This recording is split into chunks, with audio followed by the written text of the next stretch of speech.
بسم اللہ الرحمن الرحیم ان الحمد للہ نحمده ونستعینه ونستغفره ونعوذ باللہ من شرور انفسنا ومن سیئات اعمالنا من يهدي الله فلا مضل له ومن يضلل فلا هادي له واشهد ان لا اله الا الله وحده لا شريك له واشهد ان محمدا عبده ورسوله وبعد فإن خير الحديث كتاب الله وخير الهدي هدي محمد صلى الله عليه وسلم وشر الأمور محدثاتها وكل محدثة بدعة وكل بدعة ضلالة وكل ضلالة في النار. وقال عز وجل في القرآن المجيد أعوذ بالله من الشيطان الرجيم بسم الله الرحمن الرحيم يا أيها الذين آمنوا اتقوا الله حق تقاته ولا تموتن إلا وأنتم مسلمون. وقال يا أيها الناس اتقوا ربكم الذي خلق من نفس واحدة وخلق منها زوجها وبث منهما رجالا كثيرا ونساء واتقوا الله الذي تسألون به والأرحام إن الله كان عليكم رقيبا. وقال يا أيها الذين آمنوا اتقوا الله وقولوا قولا سديدا يصلح لكم أعمالكم ويغفر لكم ذنوبكم ومن يطع الله ورسوله فقد فاز فوزا عظيما. اللهم صل على محمد وعلى آل محمد كما صليت على إبراهيم وعلى آل إبراهيم إنك حميد مجيد. اللهم بارك على محمد وعلى آل محمد كما باركت على إبراهيم وعلى آل إبراهيم إنك حميد مجيد. رب اشرح لي صدري ويسر لي أمري واحلل عقدة من لساني يفقهوا قولي. أما بعد. تمام تعریفیں اس اللہ عز و جل کے لیے لائق و زیبا ہے جو تمام جہانوں کا بنانے والا اور اسے پالنے والا ہے، اور درود و سلام اس کے آخری نبی محمد صلی اللہ علیہ وسلم پر. الحمدللہ ہم تمام یہاں اس ہفتے واری درس قرآن میں جمع ہوئے ہیں. انشاءاللہ آج میرے اس درس کا عنوان جو ہفتے واری ہمارا لیکچر ہوتا ہے وہ ہوں گا انشاءاللہ جو ایک سوال تھا اور بہت سارے لوگ بکثرت اس سوال کو کرتے تھے، وہ یہ تھا کہ وطر کے تعلق سے وطر کب پڑھے، وطر کتنی رکعت پڑھے، وطر کا طریقہ کیا ہے، قنوت نازلہ کب پڑھنی چاہیے، قنوت کا طریقہ کیا ہے، کیا قنوت کے بغیر نماز ہوتی یا نہیں ہوتی، وطر کو سونا کیا ضروری ہے یا بغیر سوئے کے وطر ہو جاتی، مطلب تہجد کے بعد چونکہ وطر پڑھتے ہیں. تہجد کے تعلق سے بہت سارے سوالات تھے کہ تہجد کے لیے سونا کیا ضروری اور فرض ہے، اور بہرحال کیا جس میں بہت زیادہ لوگوں کے سوالات تھے. تو انشاءاللہ عزیز ان سوالات کو ہم نے سب کو جمع کیا، اور آج انشاءاللہ عزیز ہم آپ کے سامنے میں آپ کے سامنے وطر کے تعلق سے اور تہجد کے تعلق سے کچھ باتیں رکھوں گا. ہم پہلے وطر دیکھیں گے پھر تہجد. اس کی وجہ یہ ہے حالانکہ وطر کوئی ضروری نہیں کہ عشاء کی بات پڑھی جائے، یہ کبھی بھی پڑھی جا سکتی ہے عشاء سے لے کر فجر تک، لیکن عموماً ہم دیکھتے ہیں ہمارے علاقوں میں ہندوستان، پاکستان، بنگلہ دیش میں لوگ وطر عشاء کے بعد پڑھتے ہیں. تو میں پہلے وطر کی مسائل رکھ دیتا ہوں چونکہ اس کو عموماً لوگ پڑھتے ہیں، اور اس کے بعد انشاءاللہ کچھ باتیں تہجد کے تعلق سے آپ کے سامنے رکھ دوں گا تاکہ وہ باتیں بھی ہمارے سامنے انشاءاللہ عزیز آ جائیں. ٹھیک، تو آئیے ہم سب سے پہلے وطر کی نماز کی فضیلت دیکھتے ہیں کہ وطر کی نماز کی کیا فضیلت ہے. وطر ویسے کہتے ہیں آڈ کو، مطلب کسی چیز کو جو ایون ہو، جس کو کہ جفت ہو، اس کو طاق کر دینا، مطلب ایون کو آڈ کر دینا. جیسے کہ ہم نماز پڑھ رہے ہیں رات میں، اور نماز ہم پڑھتے ہیں 2 4 اس طرح سے ہوتی ہے، 2 2 2 2 جب ملتی جائیں گی تو اس کے بعد وہ ایون نمبر ہو جاتا ہے. ٹھیک ہے، جفت ہوتا ہے. تو اس کو طاق کرنے کے لیے، آڈ کرنے کے لیے جو ایک رکعت پڑھی جاتی ہے اس کو وطر کہا جاتا ہے، یاد رکھیے. ٹھیک ہے، تو بہرحال وطر جو ہے ایک مستقل عبادت ہے اور ایک مستقل نماز ہے. بہت سارے لوگوں کو یہ غلط فہمی ہوتی ہے کہ وطر جو ہے عشاء کا ایک حصہ ہے، اس لیے میں بات رکھ رہا ہوں. تو وطر کوئی عشاء کا حصہ نہیں ہے، وطر ایک مستقل نماز ہے، ایک مستقل عبادت ہے جو نبی اکرم صلی اللہ علیہ وسلم کیا کرتے تھے، اور آپ پر یہ عبادت فرض بھی تھی، یاد رکھیے، امت پر فرض نہیں. تو آپ یہ عبادت وہ کرتے تھے اور مستقل کرتے تھے، شہر میں ہو، سفر میں ہو، اور ہمیشہ جو ہے آپ اس نماز کو پڑھا کرتے تھے. تو وطر ایک مستقل عبادت ہے، اور اس عبادت کو ہمیں چاہیے کہ ہم جو ہے کوشش کریں کہ ہم کریں، اور یہ عشاء کا حصہ نہیں ہے، یاد رکھیے. عشاء کے ساتھ بھی پڑھی جا سکتی ہے لیکن پارٹ آف عشاء نہیں. جیسا بہت سارے لوگ اگر کوئی وطر پڑھ کے نہیں گیا تو بولتا رہے عشاء پڑھے اور وطر نہیں پڑھے آپ نے تو عشاء بھی قبول نہیں ہوتی. اس لیے کہہ رہا ہوں وطر ایک مستقل الگ عبادت ہے، عشاء کی نماز ایک الگ عبادت ہے، یاد رکھیے. لیکن عموماً ہمارے پاس وطر کے بعد، معاف کرنا، عشاء کے فوراً بعد وطر پڑھ لیتے ہیں، ملاتے ہیں، تو ایسا لگتا ہے جیسا کہ یہ اس کا حصہ، جبکہ وہ اس کا حصہ نہیں. یاد رکھیے نبی اکرم صلی اللہ علیہ وسلم نے ارشاد فرمایا، اور یہ جو ہے جامع ترمذی اور جو ہے سنن دارمی کی روایت، آپ نے فرمایا اور کہا اللہ تعالیٰ نے ایک نماز کے ذریعے تمہاری مدد فرمائی ہے اور وہ نماز وطر ہے، اسے عشاء اور طلوع فجر کے مابین بیچ میں پڑھا کرو. اللہ تعالیٰ نے ایک نماز کے ذریعے تمہاری مدد فرمائی ہے تو تم اس نماز کو عشاء کے بعد سے لے کر فجر کے پہلے تک پڑھا کرو. تو اس حدیث سے یہ بات واضح ہوگی عشاء کا وطر کا وقت کیا ہے، عشاء کے بعد سے لے کر فجر کے پہلے تک. یہ کس کا وقت ہے؟ وطر کی نماز پڑھنے کا وقت ہے، اور وطر کی نماز کے ذریعے اللہ رب العزت نے مسلمانوں کی کیا کی؟ مدد فرمائی ہے، ہیلپ کی ہے، مطلب یہ بہت افضل نماز ہے، ہم کوشش کریں کہ اس نماز کو ہم پڑھا کریں، ٹھیک ہے؟ تو یہ نماز مستقل عبادت ہے، عشاء کے بعد بھی پڑھی جا سکتی ہے لیکن عشاء کا حصہ نہیں ہے، اور عشاء سے لے کر فجر کے شروع ہونے سے پہلے تک اس نماز کو ایک انسان کبھی بھی ادا کر سکتا ہے۔ اسی طرح ابو داؤد کی روایت ہے، یہ اس کی فضیلت، اور اس میں تو پہلی روایت میں ایک فضیلت پتہ چلی اور ایک وقت بھی پتہ چلا۔ دوسری ایک روایت جو ابو داؤد کی ہے، ترمذی کی اور نسائی میں بھی یہ روایت آتی ہے، اس حدیث کے الفاظ اس طرح سے، نماز وطر تمہاری جو ہے، حضرت علی رضی اللہ عنہ فرماتے ہیں، اور ان کا قول اور بعد میں حدیث بھی اس کے اندر ہے، وہ فرماتے اور کہتے ہیں نماز وطر تمہاری فرض نمازوں کی طرح حتمی تو نہیں، وطر کی نماز تم لوگوں کے لیے فرض تو نہیں جیسا کہ فرض نمازیں ہیں۔ پھر وہ کہتے ہیں لیکن اللہ کے رسول صلی اللہ علیہ وسلم نے اپنایا، مطلب اس کو عمل کیا، اس کو پڑھا اور فرمایا اللہ وطر طاق ہے، اللہ وطر ہے، طاق ہے، آڈ ہے، اور آڈ کو پسند کرتا ہے، واللہ وطر ویحب الوطر، اللہ آڈ ہے اور آڈ کو پسند کرتا ہے۔ اللہ آڈ مطلب اللہ ایک ہے اور آڈ ڈیجٹس کو پسند کرتا ہے، اس لیے نبی اکرم صلی اللہ علیہ وسلم کا عمل اگر آپ دیکھیں تو آپ اکثر عمل کو آڈ کرتے تھے، 1 3 5، یہاں تک کہ آپ کھانے میں ویسے ہی کرتے تھے، کھجور کھاتے تو 1 کھاتے، 1 سے زائد ہوتے تو 3 کھاتے، 3 سے زائد کھاتے تو 5 کھاتے۔ چونکہ آڈ نمبرز کی خصوصیت یہ ہے کہ جب اس کو ڈیوائڈ کیا جاتا ہے تو اس کا ریمائنڈر ہمیشہ 1 ہوتا ہے، تو اللہ چونکہ آڈ ہے، 1 ہے، تو وہ پسند کرتا ہے۔ تو آپ نے فرمایا، حضرت علی فرماتے ہیں کہ آپ یہ نماز کوئی فرض تو نہیں ہے، حضرت علی کے قول خود واضح ہے، لیکن آپ وہ فرماتے ہیں کہ رسول اللہ صلی اللہ علیہ وسلم فرمایا اللہ وطر ہے، طاق ہے، پھر فرمایا اور اکائی طاق کو محبوب رکھتا ہے، پسند کرتا ہے۔ اے اہل قرآن، مطلب اے مسلمانوں، وطر کو پڑھا کرو، وطر کو پڑھا کرو، تو گویا حکم بھی ہے وطر کے پڑھنے کا، تو لہٰذا ہمیں وطر پڑھنے میں کوتاہی نہیں کرنی چاہیے اور وطر کو اپنا معمول بنا لینا چاہیے۔ آپ عشاء کے بعد سے لے کر فجر تک کبھی پڑھ سکتے ہیں، یہ مستقل ایک نماز ہے، کوئی ضروری نہیں کہ عشاء کے بعد ہی پڑھے جائے، عشاء کے بعد سو کر اٹھ کے پڑھیے، یا آپ جاگ رہے ہیں تو بعد میں سوتے وقت پڑھیے، آپ کے اوپر ڈیپینڈ ہے بہرحال۔ تو یہ کوئی وہ نہیں ہے کہ آپ عشاء کے ساتھ ہی پڑھیں، لیکن عشاء کے بعد سے لے کر فجر تک، فجر کے پہلے تک آپ اس کو کبھی بھی پڑھ سکتے ہیں۔ اسی طرح جو ہے ابو داؤد کی، نسائی کی اور جو ہے ابن حبان، دارقطنی اور دیگر حدیثوں میں جو الفاظ آتے ہیں اس میں سے ایک لفظ یہ الوطر حق، وطر حق ہے، مطلب وطر ضروری ہے، وطر کو پڑھا کرو، بلا وجہ چھوڑا نہ کرو، تاکید ہے۔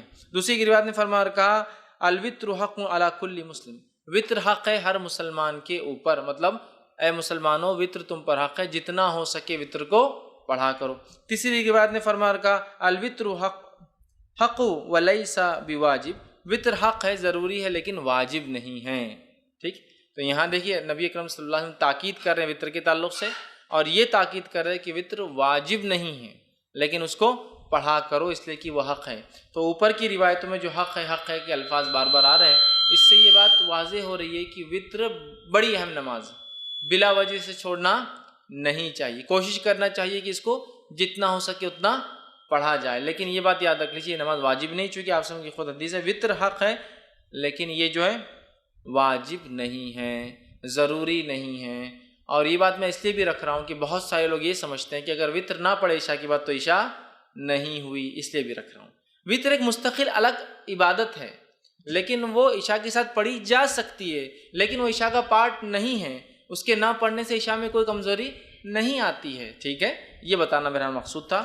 تو وطر کو پڑھنا چاہیے، یہ حق ہے، یہ ضروری ہے، بہت اہم ہے، لیکن یاد رکھیے واجب نہیں ہے، تو لہٰذا جو شخص استطاعت رکھتا ہو ضرور کوشش کرے کہ وطر کی نماز کو بھی وہ ادا کرے۔ اسی طرح جو ہے ابو داؤد اور مستدرک حاکم کی روایت ہے، نبی اکرم صلی اللہ علیہ وسلم فرمایا کہا وطر حق ہے اور جو شخص وطر نہیں پڑھتا ہے وہ ہم میں سے نہیں، مطلب اس وطر کی اہمیت، وطر کی نماز کی اہمیت بتاتے ہوئے نبی اکرم صلی اللہ علیہ وسلم کیا فرما رہے ہیں، وطر کو پڑھا کرو اس لیے کہ حق ہے، اور جو وطر نہ پڑھے وہ ہم میں سے نہیں ہے۔ مطلب یہ ہوا کہ بلا وجہ وطر کو نہیں چھوڑنا چاہیے، بلا وجہ وطر میں کوتاہی نہیں کرنا چاہیے، جتنا ہو سکتا ہے اتنا کوشش کر کے وطر کو ضرور ہم لوگ پڑھیں، لیکن یہ نماز واجب نہیں ہے۔ انشاءاللہ آگے میں اس کی تفصیلات رکھوں گا۔ خود اوپر کی ایک روایت میں وضاحت بالکل ہو گئی کہ وہ حق ہے لیکن واجب نہیں ہے، لیکن وہ اتنی اہم نماز ہے کہ زور دینے کے لیے، امفسائز کرنے کے لیے نبی کریم صلی اللہ علیہ وسلم فرمائے وہ حق ہے بول کر، جو وطر نہ پڑھے وہ ہم میں سے نہیں، مطلب بلا وجہ وطر کی نماز کو چھوڑنے والا ہم میں سے نہیں، مطلب وہ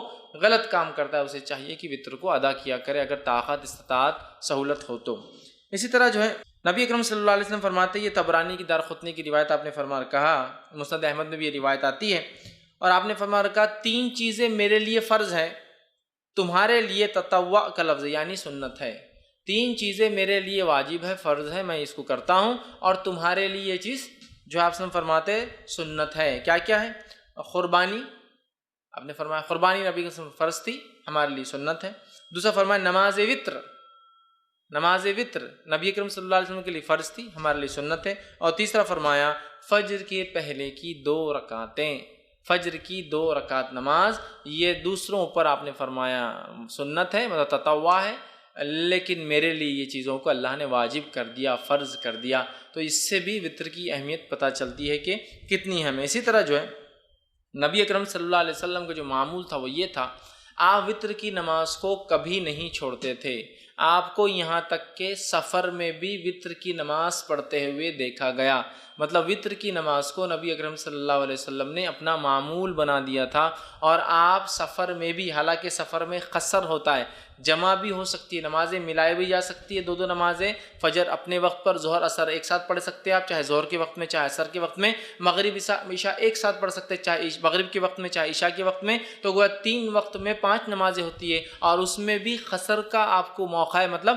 نمازیں ہاف ہو جاتی ہے، فجر 2 کی 2 رکعت ہوتی ہے فرض، ظہر کی 4 کی 2 ہو جاتی ہے، عصر کی 4 کی 2 ہو جاتی ہے، مغرب کی 3 ہوتی ہے، اور عشاء کی 4 کی 2 ہو جاتی ہے، مطلب فرض میں بھی قصر ہے، لیکن نبی اکرم صلی اللہ علیہ وسلم نے اس حالت میں بھی جو ہے وطر کو پڑھا، وطر کو پڑھا، تو وطر کی نماز اس سے پتہ چلتا ہے بڑی اہمیت کے حامل ہے۔ اب وطر کی نماز کیا ہے، اس کا حکم کیا ہے؟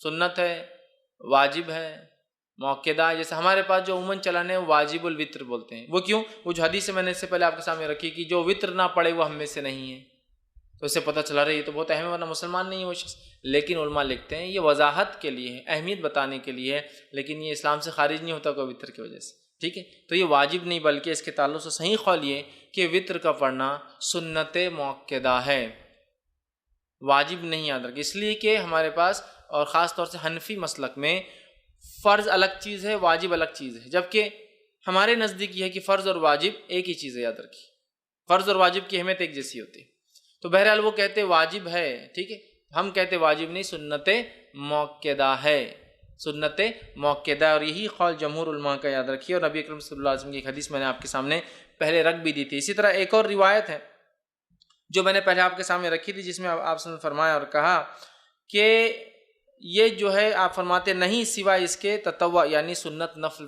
پڑھے، مطلب وطر کی نماز یہ جو ہے یہ سنت ہے، سنت موقدہ ہے، کہ رات نے فرمایا مجھ پر فرض ہے اور تم لوگوں پر تطوع، تم لوگوں پر کیا ہے؟ سنت ہے، تم لوگوں پر یہ نماز فرض نہیں ہے، تو اس سے پتہ چلا یہ نماز واجب نہیں بلکہ سنت موقدہ ہے، ٹھیک ہے۔ اسی طرح امام مالک جو ہے اور مسند احمد کے اندر روایت آتی ہے، عبادہ بن صامت رضی اللہ عنہ اس کے راوی فرماتے اور کہتے ہیں کہ جس کے اندر آپ صلی اللہ علیہ وسلم نے فرمایا کہ یہ تطوع، یہ نماز سنت ہے، نہ کہ تم پر فرض، تو بلکہ یہ جس کو ہم کہیں گے عام زبان میں سنت موقدہ جو کہتے ہیں نا، ایسی سنت جس کو نبی اکرم صلی اللہ علیہ وسلم نے ہر حال میں کرنے کی کوشش کی، یہ نماز ایسی ہے، یاد رکھیے وطر۔ اب وطر کی نماز کا وقت کب شروع ہوتا ہے اس کے تعلق سے دیکھ لیتے ہیں، تو میں سمجھتا ہوں پہلی حدیث میں نے درس کی ابتدا میں جو بتائی واضح ہے کہ یہ نماز کے ذریعے اللہ نے ہماری مدد کی، اور یہ نماز عشاء کے بعد سے لے کر فجر کے پہلے تک پڑھی جا سکتی ہے، ٹھیک، تو اس کا وقت شروع ہوتا ہے عشاء کے بعد سے فجر کے طلوع مطلب فجر کے شروع ہونے سے پہلے تک،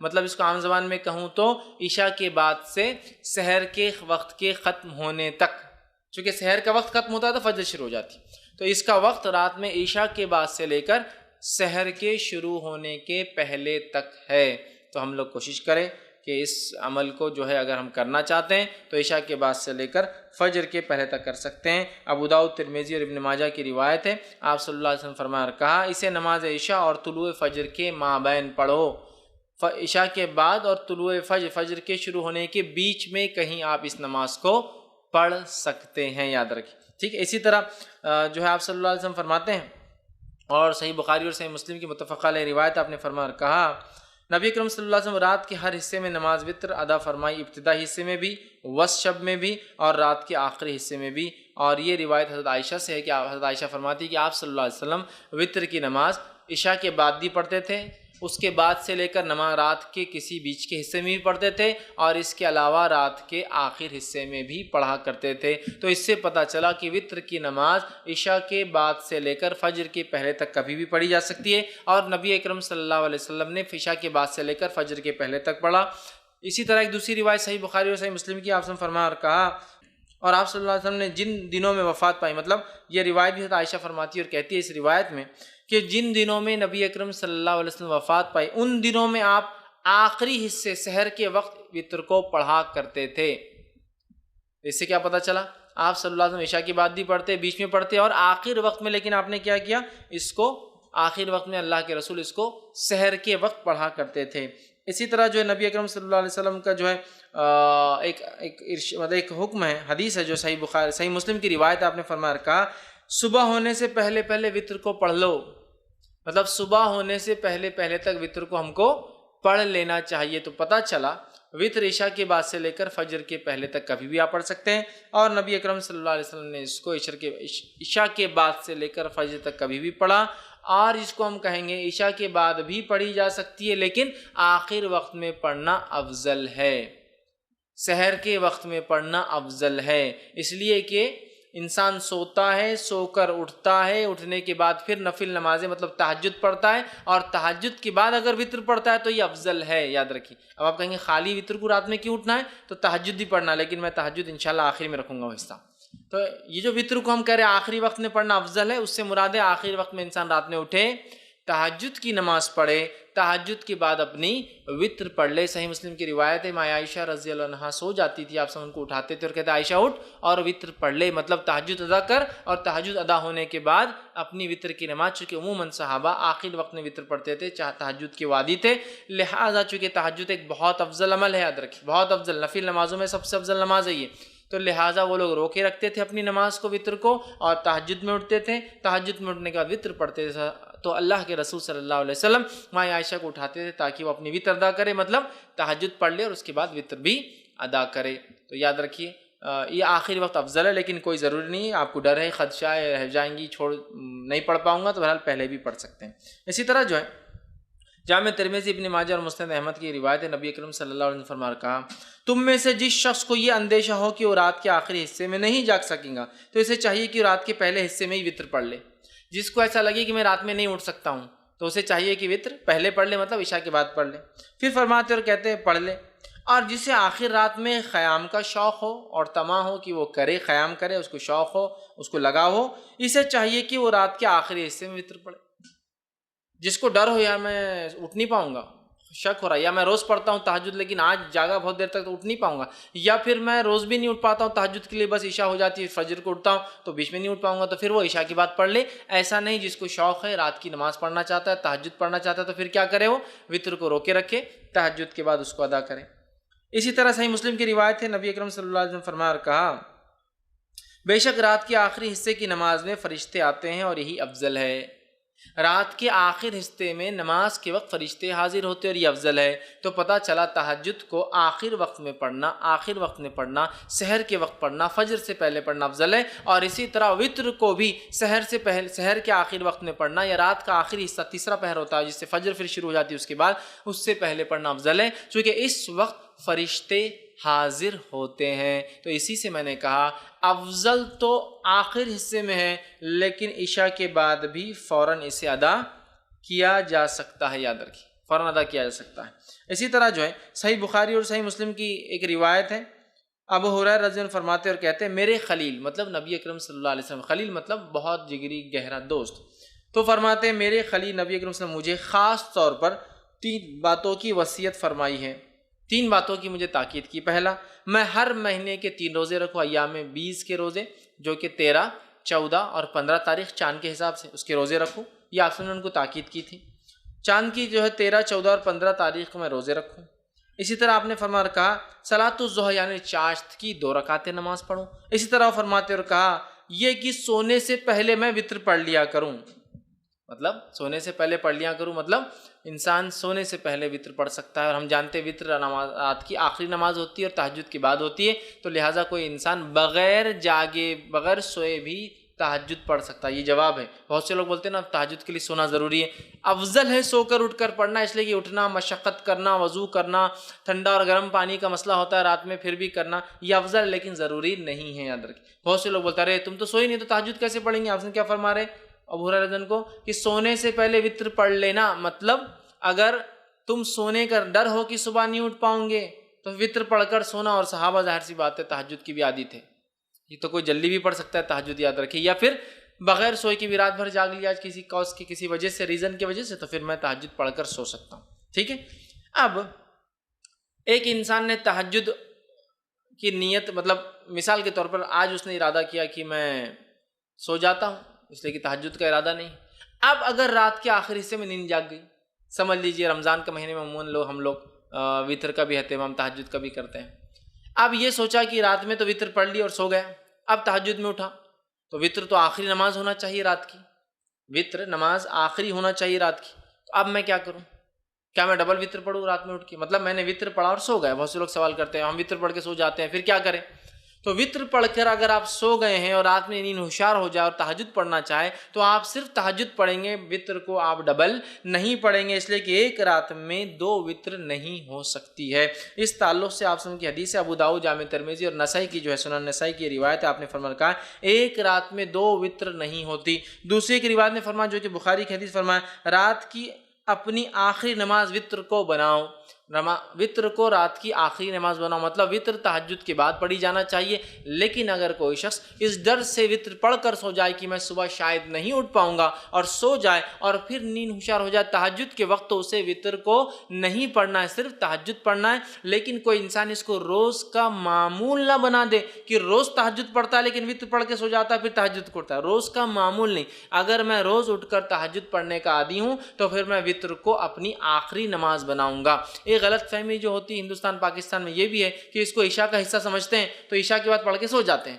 پھر تہجد میں اٹھتے ہیں، تہجد پڑھ کے پھر اس میں ایک وطر پڑھتے ہیں، کیونکہ حدیث میں نا 11 رکعتیں پڑھتے تھے تو پھر کیا کرتے پھر سے ایک وطر پڑھتے، تو ایک رات میں دو وطر نہیں ہوتی، وطر کو آخری نماز بنانا ہے۔ تو جس کو ڈر ہے کہ صبح نہیں اٹھ پائیں گا اور وہ پڑھ کر سو جائے اور اٹھ جائے کبھی کبھار تو وہ تہجد پڑھ لے سکتا ہے، لیکن روز جو تہجد پڑھتا ہے وہ شخص جو اپنے وطر کو روکے رکھیں گا، پھر رات میں اٹھیں گا، تہجد ادا کریں گا، تہجد کی ادا کرنے کے بعد پھر وہ اپنی وطر کی نماز کو ادا کریں گا۔ اس بات کو ہم یاد رکھیں، چونکہ اسے آخری نماز بنانا چاہیے، اور اگر کوئی سو جائے پڑھ کر اٹھ جائے تو پھر وطر دہرانے کی ضرورت نہیں ہے، صرف وہ تہجد کی نماز پڑھ لے۔ ایک غلط فہمی یہ بھی ہوتی ہے کہ وطر پڑھ کے سو گئے، نیند ہوشیار ہوئی، تہجد نہیں پڑھ سکتے، بولے وطر آخری تھی نا اب اکاؤنٹ کلوز ہو گیا تو تہجد بھی نہیں پڑھتے، ویسا نہیں ہے، کبھی کبھار آپ اٹھ جاتے ہیں، موقع ہے تو پڑھ لیجئے، وطر کو آپ کو پھر دہرانے کی لیکن ضرورت نہیں، یاد رکھیے۔ اب اسی طرح میں روز اٹھتا ہوں رات میں تہجد پڑھتا ہوں، یا آج میں نے نیت کی کہ میں تہجد میں اٹھ کے وطر پڑھوں گا تو میں نے وطر کو اٹھا کے بازو رکھ دیا آج رات، اب میں سو گیا، اب جب اٹھا تو فجر کی اذان ہو گئی، مطلب فجر ہو گئی، اب کیا کروں؟ تو کیا میری وطر کی قضا ہوگی؟ چلو تہجد تو چلے گی، چھوڑو، چونکہ تہجد کا مسئلہ نہیں، لیکن وطر تو بڑی اہم نماز تھی، تو یاد رکھیے وطر کی نماز ایک ایسی نماز ہے جس کی قضا نبی اکرم صلی اللہ علیہ وسلم ثابت ہے، چونکہ آپ اتنا پڑھتے تھے، کثرت سے پڑھتے تھے، ہمیشہ پڑھتے تھے، سفر میں پڑھتے تھے، گھر پر پڑھتے تھے، کہ آپ نے اس کی قضا بھی کی۔ اور اس تعلق سے ایک روایت ہے جو ابو داؤد، مسند احمد اور جو مستدرک حاکم کی حدیث، آپ نے فرمایا جو شخص وطر سے سویا رہ جائے، مطلب ارادہ تھا اٹھ کے پڑھوں گا لیکن سو گیا، روز پڑھتا تھا سو گیا، یا آج نیت کر کے وطر نہیں پڑھی کہ تہجد پڑھوں گا اور میں سو گیا، تو آپ فرماتے ہیں جو شخص وطر سے سویا رہا، سو جائے یا بھول جائے، اب یاد ہی نہیں رہی آج وطر پڑھا نہیں پڑھا، مطلب جاگتا تو رہا لیکن بھول گیا، بھول جائے تو وہ انہیں صبح کے وقت یا پھر جب یاد آ جائے پڑھ لے، تو پھر وہ شخص اسے صبح کے وقت اور جب یاد آ جائے، حالانکہ وطر کب پڑھنا ہے؟ صبح سے پہلے، فجر سے صبح چالو ہو جاتی ہے، فجر سے پہلے پڑھنا ہے، لیکن جو شخص سویا رہا یا بھول گیا وہ کیا کرے؟ وطر کو صبح پڑھ لے یا جب یاد آ جائے جب پڑھ لے، اس سے پتہ چلا وطر کی نماز کی قضا ہو سکتی ہے، لیکن روز کا معمول نہیں ہو سکتا ہے، جیسا روز فجر چھوٹتی تو اسی قضا کرتے، وطر روز چھوڑ کے نہیں ہو سکتا ہے، لیکن اگر چھوٹ جائے آدمی کی آج ارادہ کر کے سویا تھا کہ تہجد پڑھوں گا، وطر چھوڑ دیا تھا، تو پھر صبح نیند ہوشیار ہونے کے بعد وطر پڑھ لے، چاہے فجر میں اٹھے وقت ہو تو پڑھ لے، پھر فجر کی نماز پڑھے، یا فجر کا وقت ہے تو پھر فجر پڑھ لے، اور اس کے بعد سورج نکلنے کا اگر نکلنا شروع ہوگا تو انتظار کرے، اور نکلنے کے بعد صبح میں پڑھ لے۔ تو اس سے پتہ چلا وطر کی نماز کو قضا بھی کیا جا سکتا ہے، لیکن معمول نہ ہو، بلکہ جو ہمیشہ پڑھتا اور چھوٹ جائے تو، ورنہ آپ جو ہمیشہ ہی کریں گے اس کی قضا ویسا نہیں، یہ فرائض میں سے نہیں، یاد رکھ، ٹھیک ہے۔ لیکن میں نے آج نیت کیا کہ وطر پڑھوں گا، مطلب تہجد پڑھوں گا، وطر پڑھوں گا، یا میں روز تہجد پڑھتا ہوں اور وطر پڑھتا ہوں اور آج بھول گیا، تو اس کی قضا ہو سکتی ہے، یاد رکھیے، ٹھیک ہے۔ اب آئیے وطر کی رکعتیں کتنی ہوں، وطر کی نماز سے کتنی رکعتیں ہوں؟ تو وطر کی نماز صحیح بخاری اور صحیح مسلم کی روایت ہے، اب سنن نسائی ہے، مستدرک حاکم ہے، بیہقی ہے، اور اتنی ساری حدیثیں آتی ہیں جس کے اندر آپ صلی اللہ علیہ وسلم سے وطر کی نماز 1 رکعت، وطر کی نماز 3 رکعت، وطر کی نماز 5 رکعت، وطر کی نماز 7 رکعت، اور وطر کی نماز 9 رکعت ثابت ہے، اور کچھ روایتوں میں وطر کی نماز 11 رکعت اور 13 رکعت بھی ثابت ہے۔ لیکن زیادہ مشہور اور معروف چیز جو ہے وہ 1 رکعت، 3 رکعت، 5 رکعت، 7 رکعت اور 9 رکعت معروف ہے، لیکن کچھ علماء نے 11 بھی ثابت کی ہے اور 13 بھی ثابت کی ہے، لیکن اس میں تھوڑا سا شبہ یہ ہے کہ وہ 11 تہجد کے ساتھ تھی اور 13 تہجد کے ساتھ فجر کی 2 تھی، بولتے، تو اس لیے میں وہ نہیں لے رہا ہوں، لیکن 9 رکعت تک تو بالکل ثابت ہے۔ لیکن ہمارے پاس چلن کس چیز کا ہے، کیا چیز مشہور اور معروف ہے؟ ہم لوگوں کے پاس جو ہے 3 رکعت مشہور اور معروف، کوئی ایک پڑھ لے تو بھی وہ خارج ہو جاتا ہے، مطلب دھکے دھکے پر لوگ اسلام سے خارج ہو جاتے ہیں، مسلک سے خارج ہو جاتے ہیں، بے دین ہو جاتے ہیں۔ 1 رکعت بھی ثابت ہے، لیکن 3 معروف، لیکن 3 ضروری نہیں، یاد رکھیے، 1 بھی، 3 بھی، 5 بھی، 7 بھی اور 9 رکعتوں تک پڑھ سکتے ہیں۔ اب آئیے ایک کے بعد ایک ہم دیکھتے ہیں یہ نماز، اس کی دلیل اور اس کے بعد اس کا طریقہ، یہ 1 کیسی پڑھیں گے، 3 کیسی پڑھیں گے، 5 کیسی پڑھیں گے، 7 کیسی پڑھیں گے اور 9 رکعت کیسے پڑھیں گے، ٹھیک ہے۔ جو آدمی کی جیسی سہولت، صحت، حالات کے اعتبار سے 1 پڑھے، 3 پڑھے، 5 پڑھے، 7 پڑھے، 9 پڑھے، ٹھیک ہے۔ یہ تہجد کی رکعتوں کے علاوہ ہے۔ تہجد کی رکعتیں کتنی؟ انشاءاللہ تہجد پورا الگ سے ایک چیپٹر ہے، وہ لوں گا جب بتاؤں گا۔ اب آئیے 1 رکعت کے تعلق صحیح بخاری اور صحیح مسلم کی روایت ہے، نبی اکرم صلی اللہ علیہ وسلم رات کی نماز جو ہے 2 رکعتیں کرتے تھے، اور جب جو ہے آپ نے فرمایا تمہیں صبح ہونے کا اندیشہ ہو تو اسے 1 رکعت کر لو، مطلب آپ صلی اللہ علیہ وسلم فرمایا، کہا جب آپ سے پوچھا گیا تو آپ نے فرمایا رات کی نماز 2 رکعتیں کر کے ہے، مطلب 2 کر کے پڑھنا چاہیے۔ پھر آپ نے فرمایا جب تمہیں صبح ہونے کا ڈر ہو تو کیا کرو، پھر 1 رکعت ادا کر لو۔ تو اس سے پتہ چلا 1 رکعت بھی وطر پڑھی جا سکتی ہے۔ اسی طرح ابو داؤد، سنن نسائی اور سنن ابن ماجہ کی روایت ہے، آپ صلی اللہ علیہ وسلم نے وطر ہر مسلمان کا حق ہے کہا، مطلب ثابت ہے، کرنا چاہیے۔ جو شخص 5 رکعتیں پڑھنا چاہے وہ 5 پڑھ لے، جو شخص 3 پڑھنا چاہے پسند کر 3 پڑھ لے، اور پھر جو صرف 1 ہی وطر پڑھنا چاہے تو 1 ہی پڑھے۔ اس حدیث میں کتنے لفظ آگے؟ 5 پڑھنا چاہے 5 پڑھے، 3 پڑھنا چاہے 3 پڑھے، 1 ہی پڑھنا چاہے تو 1 ہی پڑھے۔ تو 5 کے لفظ حدیث میں آ گئے، 3 کے لفظ حدیث میں آ گئے اور 1 کی لفظی حدیث میں آ گئے، تو 1 رکعت بھی وطر پڑھی جا سکتی ہے۔ اسی طرح بہت سارے صحابہ کا عمل تھا، جس میں سے ایک معروف ہے، جیسا کہ جو ہے معاویہ بن ابی سفیان رضی اللہ عنہ، یہ جو ہے 1 رکعت ہی ہمیشہ پڑھا کرتے تھے، ٹھیک۔ اب اسی طرح 3 رکعت والی روایت ہم دیکھ لیتے ہیں، تو اسی طرح جو ہے صحیح بخاری اور صحیح مسلم کی روایت ہے، ماں عائشہ رضی اللہ عنہا فرماتی اور کہتی ہیں نبی اکرم صلی اللہ علیہ وسلم قیام اللیل کرتے، رات کی نماز پڑھتے اور پھر آخر میں 3 رکعت ادا کرتے، ٹھیک، 3 رکعت ادا کرتے اور 3 رکعت وطر پڑھتے قیام اللیل کے بعد۔ تو اس روایت میں آ گئے 3 کے الفاظ، تو 3 پڑھی جا سکتے۔ اسی طرح صحیح مسلم کی، جامع ترمذی کی اور سنن نسائی کی روایت آپ نے فرمایا، حضرت عائشہ فرماتی ہیں آپ قیام اللیل کرتے پھر آپ نے 3 وطر پڑھتے تھے، مطلب آپ پہلے قیام اللیل کرتے اس کے بعد 3 وطر پڑھتے تھے، تو یہاں 3 کے لفظ آ گئے۔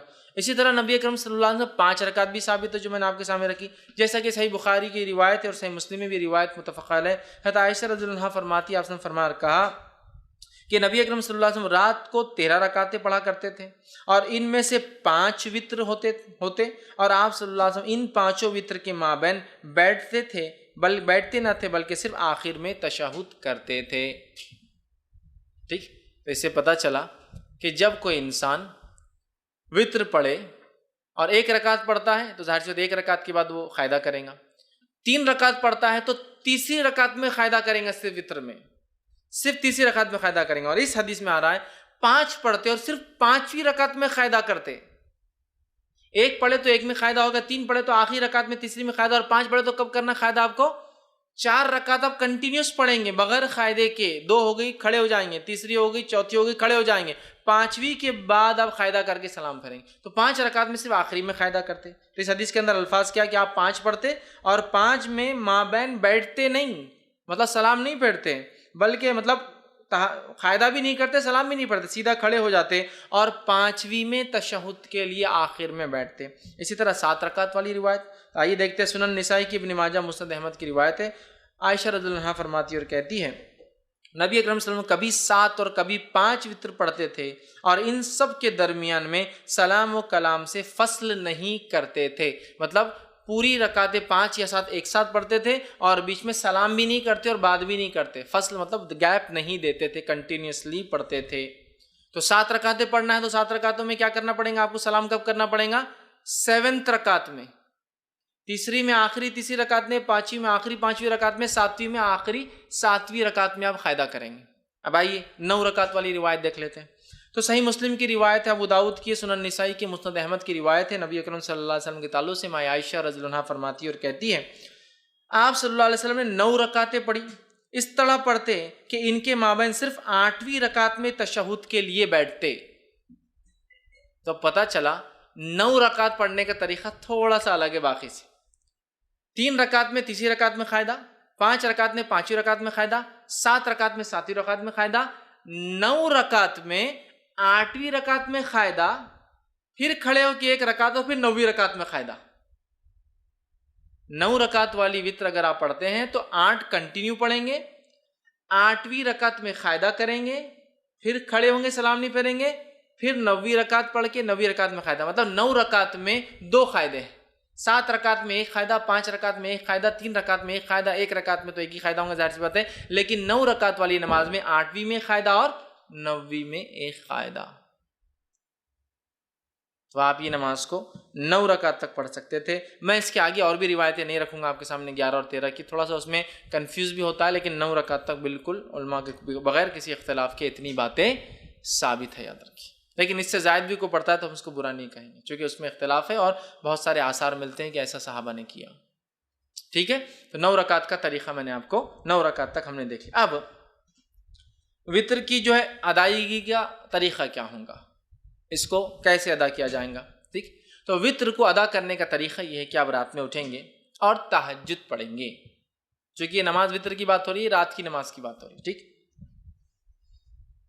اور وتر کی نماز جو ہے قیام اللیل کے بعد آپ سے فرض ہے، تہجد کی بات پر. تو آپ رات میں اٹھیں، اٹھنے کے بعد 2، 4، 6 یا 8 رکعتیں آپ نماز پڑھیں گے، 2 کر کے 2 یا 4 یا 6 یا 8 رکعت نماز پڑھیں گے. ان نمازوں کے بعد 1 یا 3 یا 5 یا 7 یا 9 رکعت وتر پڑھیں گے. ہوگی بات ختم. یہ طریقہ ہے. پہلے آپ تہجد کے لیے اٹھیں گے، تہجد کی نماز پڑھیں گے جو کہ 2 یا 4 یا 6 یا 8 رکعت زیادہ سے زیادہ. یہ پڑھنے کے بعد آپ 1 رکعت یا 3 رکعت یا 5 رکعت یا 7 یا 9 رکعت وتر پڑھیں گے. یہ اس کا پڑھنے کا طریقہ ہے، یاد رکھیے. طریقہ یاد رکھیے اور یہی یاد رکھیے، درست چیزیں یاد رکھیے کہ ہم جو ہے اس طرح سے اس نماز کو ادا کرے تہجد کے بعد. اب جو سب سے مشہور طریقہ ہے وتر کا وہ 3 رکعتیں ہیں، جو ہمارے پاس بھی چلتا ہے، تو اس کو تھوڑا سا اور ڈیٹیل میں جاتے ہیں. سب سے مشہور طریقہ جو وتر کا ہے وہ 3 والا ہے. وہ کیوں؟ حضرت عائشہ کی وہ روایت یاد کیجئے موطا امام مالک کی کہ نبی اکرم صلی اللہ علیہ وسلم رمضان یا غیر رمضان 11 رکعتوں سے زیادہ نہیں پڑھتے تھے. تو 11 رکعت میں 8 رکعت تہجد کی اور 3 رکعت وتر کیا. تو 3 پڑھنا سب سے مشہور طریقہ ہے. اب یہ 3 پڑھنے کا طریقہ کیا ہے؟ اس طریقے ہوتے ہیں. اس 3 رکعت کو پڑھنے کے 2 طریقے ہیں. میں سمجھو آپ زیادہ کنفیوز نہیں ہو رہے ہیں، ہر چیز کلیئر کرتے ہوئے جا رہے ہیں. 3 رکعتوں کو پڑھنے کے 2 طریقے ہیں. 2 طریقے کیا ہیں؟ 2 سلام سے 3 رکعت یا 1 سلام سے 3 رکعت. تھوڑا اس کو اور وضاحت کرتا ہوں. 2 سلام اور 2 قاعدے سے 3 رکعت یا 1 سلام اور 1 قاعدے سے 3 رکعت. طریقہ بتاتا ہوں. پہلا طریقہ، آپ نماز وتر کے لیے کھڑے ہوئے، آپ نے تکبیر کہی، ہاتھ باندھ لیا. اب آپ نماز پڑھتے ہیں 2 رکعت. 2 رکعت نماز ختم ہونے کے بعد قاعدہ کرتے ہیں. قاعدے کے بعد اب السلام علیکم ورحمۃ اللہ، السلام علیکم ورحمۃ اللہ، پھر کتنی رکعت ہوئی؟ 2۔ پھر 2 کے بعد آپ کھڑے ہوتے 1 رکعت کی نیت سے، پھر آپ رکعت باندھتے اور 1 رکعت پڑھ کے قاعدہ کرتے السلام علیکم ورحمۃ اللہ، السلام علیکم ورحمۃ اللہ، 3 رکعت وتر، 2 سلام اور 2 قاعدے سے، 2 سلام ہے، 2 کے بعد سلام پھیر دیا، مطلب قاعدہ بھی ایک زیادہ ہوا، یہ بھی ہوا، اس کے بعد 1 رکعت پڑھی، 1 قاعدہ کیا اور سلام پھیرا، 2 سلام 2 قاعدے سے۔ دوسرا طریقہ 1 سلام اور 1 قاعدے سے، پہلا طریقہ سمجھ میں آ گیا، 2 رکعت پڑھی، سلام پھیر دیا، پھر کھڑے ہوئے 1 رکعت پڑھی، سلام پڑھی، تو قاعدے بھی 2 ہوئے، سلام 2 ہوئے۔ اب 1 سلام سے اور 1 قاعدے والا طریقہ، آپ نے رکعت باندھی وتر کی، 3 رکعت کی نیت سے آپ کھڑے ہوئے، اللہ اکبر کے ہاتھ باندھا، کنٹینیوسلی 3 رکعت پڑھیں گے، اب 1 ختم ہوئی، دوسری پڑھا آپ نے، دوسری ختم ہوئی، بیٹھیں گے نہیں، اب قاعدے میں کھڑے ہو جائیں گے، تیسری آپ پڑھیں گے، تیسری رکعت کے پڑھنے کے بعد آپ قاعدہ کریں گے اور پھر السلام علیکم رحمۃ اللہ، السلام علیکم، 1 قاعدہ اور 1 سلام سے 3 رکعت اور 2 قاعدے 2 سلام سے 3 رکعت۔ سمجھ میں آ گئی بات؟ کلیئر ہے؟ بہت زیادہ کنفیوژن نہیں۔ سعودی عرب میں سب سے زیادہ معروف طریقہ وہ پہلا والا ہے، 2 رکعت پڑھتے ہیں، سلام پھیر دیتے ہیں، پھر 1 رکعت پڑھتے ہیں۔ ہندوستان کے اندر 3 پڑھتے ہیں، لیکن تھوڑا سا مسئلہ ہوتا ہے، ہم 3 رکعت 1 قاعدے اور 1 سلام سے نہیں پڑھتے، 3 رکعت 2 قاعدے 2 سلام، بالکل مغرب کی نماز کے جیسا۔ آپ کو بولے مغرب کے ایسا وتر کو نہیں پڑھنا ہے تو پھر ایک نیا لاتے ہیں، ہم الگ کر رہے ہیں نا، بیچ میں ہاتھ اٹھاتے نا، تیسری رکعت میں اللہ اکبر بول کے پھر ہاتھ باندھتے، حالانکہ ہر طرف تو رفع دین منسوخ ہو گیا بولتے ہیں یہاں، لیکن ثابت کرتے ہیں، باقی جگہ رفع دین کر بولتے منسوخ ہو گیا غلط ہے، اور یہاں بولتے یہاں ہے، پھر کیسا منسوخ ہوا؟ یہاں تو ہے باقی۔ تو بہرحال الگ کرنے سے مراد، مغرب سے وتر کو الگ کرنے سے مراد یہ نہیں کہ منمانے طریقے سے الگ کرو، جو بتایا گیا وہ یہ ہے کہ قاعدہ 1 کرو اور 1 سلام سے، یا پھر 2 قاعدے مطلب پھر 2 رکعت پڑھ کے سلام پھیر دو، پھر 1 رکعت پڑھو، یہ معنی ہے اس کا۔ لیکن ہمارے پاس علم کم اور تعصب زیادہ ہوتا ہے۔ تعصب مطلب کیا؟ ارے فیض میں ایسا بولتی ہے، ان کا مسلک تو الگ ہی دکھ رہا، کچھ اپنے سے ہٹ کے طریقہ بتا رہے۔ میرے بھائی یہ علم ہے، دس از نالج، علم کو ہم کو حاصل کرنا ہے۔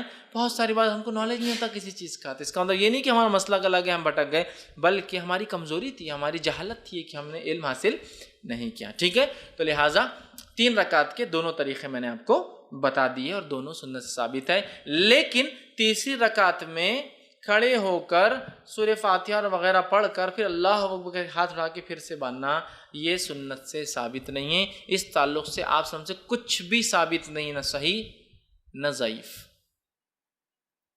خاص طور سے اٹھا کے پھر باندھنا نہ صحیح ثابت ہے نہ ضعیف۔ لہٰذا میں کہوں گا آپ کو اگر 3 ایک ساتھ پڑھنا ہے تو 1 قاعدے سے پڑھیے، آخری رکعت میں آپ کو کوئی ڈبل سے ہاتھ نہیں اٹھانا ہے بیچ میں۔ اب پھر وہ دعائے قنوت کیسے کرنا، پھر فرق کیسے کرنا، دعائے قنوت کی طرف میں جا رہا ہوں۔ پہلے میں طریقے بتانا چاہ رہا تھا، تو ہو گیا 3 وتر کا طریقہ، 2 طریقے 3 وتر کے، یہ میں سمجھتا ہوں واضح ہو گئی۔ اور نبی اکرم صلی اللہ علیہ وسلم سے بہت ساری حدیثوں میں بات، سب جیسے صحیح مسلم کی اور صحیح بخاری کی روایت متفق علیہ۔ عبداللہ بن عمر رضی اللہ عنہما فرماتے آپ سب رات کی نماز کو 2 رکعتیں کر کے پڑھتے تھے اور آخر میں 1 رکعت وتر پڑھتے تھے، 2 2 2 2 2 2 2، مطلب 5 سلام ہو گئے، اس کے بعد آپ کھڑے ہوتے اور 1 پڑھتے ہیں، ٹوٹل ہوئی 11 رکعتیں، ٹھیک ہے؟ تو یہ طریقہ ہے، اور ایک ساتھ پڑھنے کا بھی آپ سے ملتا ہے۔ اب اسی طرح رکعت وتر میں کیا قرأت کر سکتے ہیں؟ تو رکعت وتر میں سورہ فاتحہ کے بعد آپ کچھ بھی قرأت کر سکتے ہیں، اور وتر کی رکعت کی خصوصیت یہ ہے کہ اس میں تیسری رکعت میں بھی آپ کو ضمی سورہ ملانا ہے۔ دوسری نمازوں میں آپ صرف پہلی 2 رکعتوں میں کرتے ہیں نا، نفل چھوڑ کر، جیسا فرائض وغیرہ میں، اس میں آپ کو جیسا آپ نفل نماز پڑھتے ہیں، ہر رکعت میں آپ کو سورہ فاتحہ کے بعد ضمی سورہ، ہر رکعت میں ملانا ہے، 3 ہو 5 ہو 7 ہو، ہر رکعت میں سورہ فاتحہ و ضمی سورہ ملانا ہے، یاد رکھیے۔ تو آپ جو آپ کو سہولت ہو، سورہ فاتحہ کے بعد آپ وہ ضمی سورہ ملائیں۔ لیکن اگر کوئی خاص سنت نبی اکرم صلی اللہ علیہ وسلم کیا پڑھتے تھے، تو اگر خاص سنت جاننا ہے تو ابو داؤد، نسائی اور ابن ماجہ کی روایت ہے، نبی اکرم صلی اللہ علیہ وسلم، جس میں حضرت عائشہ فرماتی ہے نبی اکرم صلی اللہ علیہ وسلم تہجد جب پڑھتے، اس کے بعد وتر پڑھتے، تو سورہ فاتحہ کے بعد پہلی رکعت میں سبح اسم ربک الاعلی، سورہ اعلیٰ تلاوت کرتے، دوسری رکعت میں قل یا ایھا الکافرون تلاوت کرتے ہیں، اور تیسری رکعت میں قل هو اللہ احد تلاوت کرتے ہیں۔ تو اگر خاص سنت آپ کو فالو کرنا ہے تو سبح اسم ربک الاعلی، ٹھیک ہے، سورہ جو ہے اعلیٰ، اس کے بعد سورہ کافرون، اور اس کے بعد سورہ اخلاص، ٹھیک۔ ایک روایت میں یہ بھی ملتا ہے کہ نبی اکرم صلی اللہ علیہ وسلم آخری رکعت میں سورہ اخلاص، سورہ فلق اور سورہ ناس تینوں ملا کر پڑھتے تھے۔ تو آپ چاہیں تو یہ بھی کہیں، سورہ فلق، سورہ اخلاص، قل اللہ احد، قل اعوذ برب فلق، قل اعوذ برب الناس، تینوں آپ پڑھتے تھے، یہ روایت بھی ملتی ہے۔ لیکن اگر آپ کو یہ سب یاد بھی نہیں تو آپ کو جو پڑھنا ہے پڑھیے، اسلام آپ کو روکتا نہیں۔ پہلی رکعت میں سورہ اخلاص پڑھ لیجیے، دوسری رکعت میں سورہ فلق پڑھیے، تیسری رکعت سورہ ناس، کو مسئلہ نہیں، چونکہ آپ کو یہ اگر 3 یاد ہے۔ لیکن جس کو یاد ہو اور چاہتا ہے کہ سنت کی اتباع کرے تو یہ اچھا ہے کہ وہ سورہ اعلیٰ، سورہ کافرون، سورہ اخلاص. لیکن یہاں ایک چیز واضح کر دوں، اس کے علاوہ بھی امام پڑھے تو اس میں کوئی حرج اور غلطی نہیں. ورنہ بہت سے لوگ آتے ہیں، ہاں تمہارا منہج غلط دکھ رہا تھوڑا، اس میں کیا ہے، پڑھ سکتا ہے آدمی.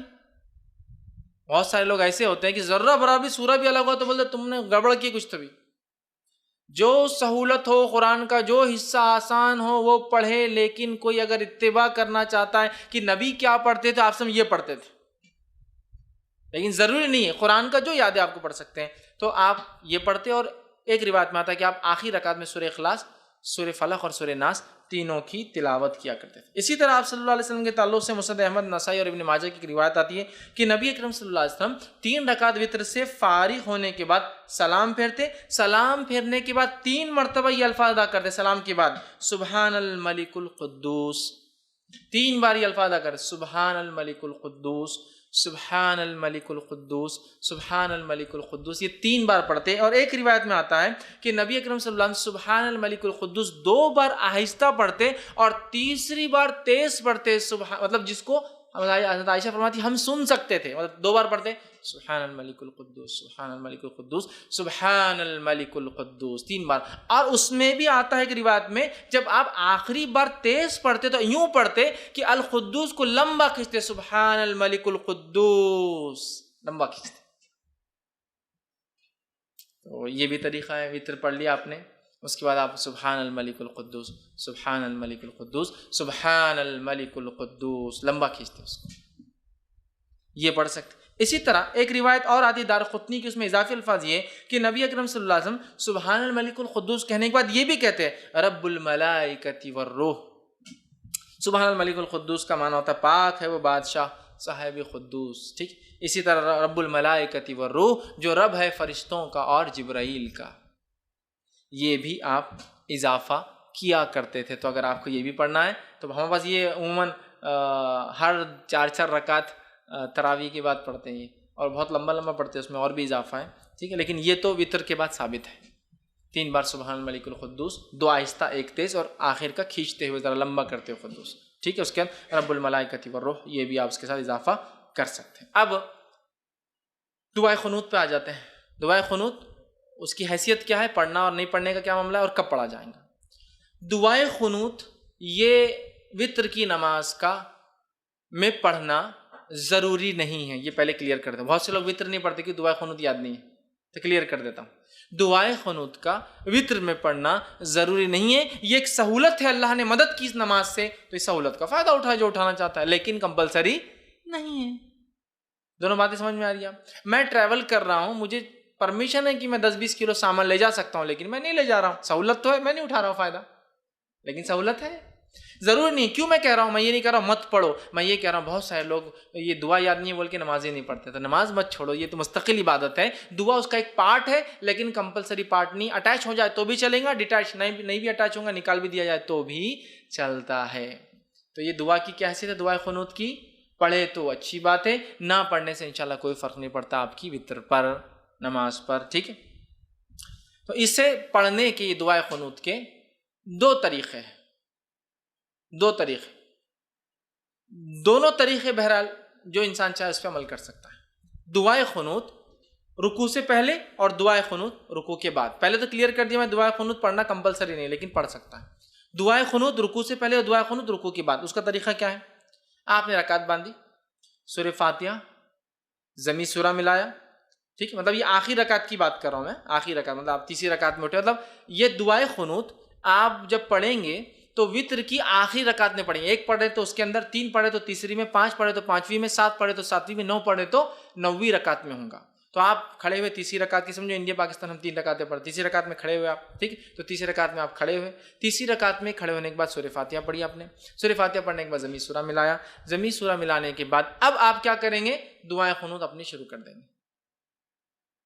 ٹھیک، اس کے لیے خاص ہاتھ اٹھا کر واپس باندھنا یہ سنت سے ثابت نہیں ہے.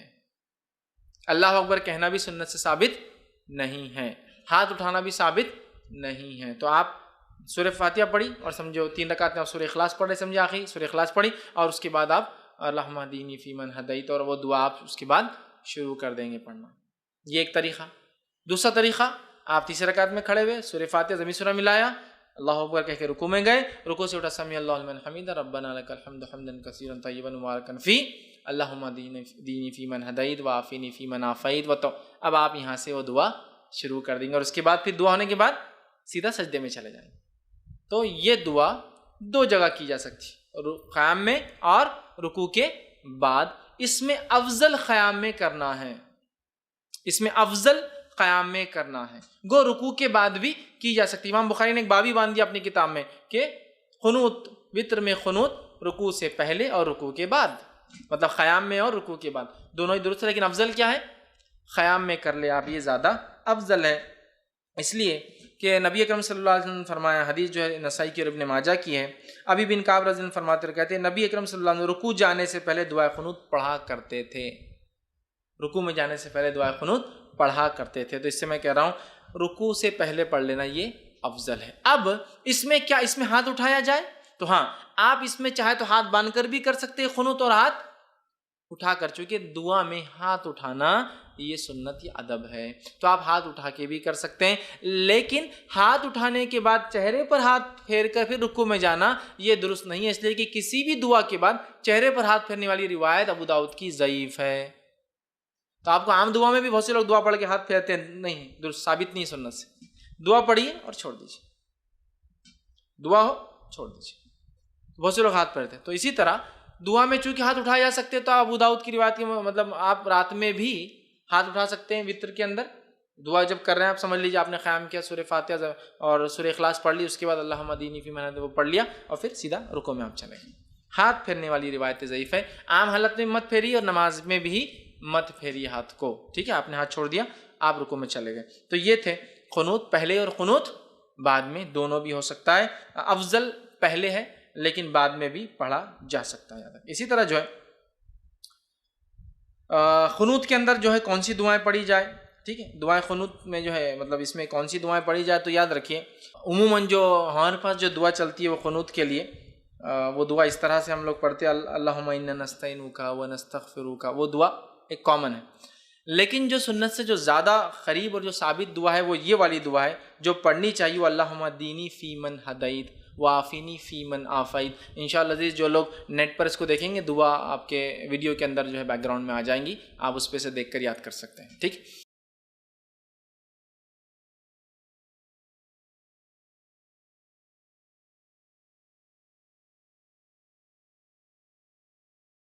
تو یہ دعا زیادہ بہتر ہے، اور وہ اللہم انا نستعینک وہ جو دعا ہے اس کے تعلق سے ایک روایت آتی ہے کہ اللہ کے رسول وہ فجر کی قنوت میں پڑھا کرتے تھے، وہ دعا وطر کی قنوت میں نہیں، وطر کی دعا نہیں تھی، وہ فجر میں کرتے تھے۔ جب قنوت نازلہ آپ کبھی فجر میں پڑھتے تو یہ پڑھتے، اور جب وطر میں پڑھتے تو یہ پڑھتے، اس لیے کہ حضرت حسن کو اللہ کے رسول صلی اللہ علیہ وسلم نے یہ قنوت خود سکھایا تھا، اللہم اہدنی فیمن ہدیت والا، سمجھ رہے؟ اب بہت سے لوگوں کو یہ یاد ہوتا ہے اللہم اہدنا فیمن ہدیت، وہ جمع کا صیغہ ہے، لیکن اصل حدیث میں الفاظ دینی کے ہیں، اللہ میرے لیے ہدایت اور میرے لیے، لیکن جب وہ اجتماعی میں عالم کرتا ہے تو دینا کر دیتا ہے، اللہ ہمارے لیے، ٹھیک۔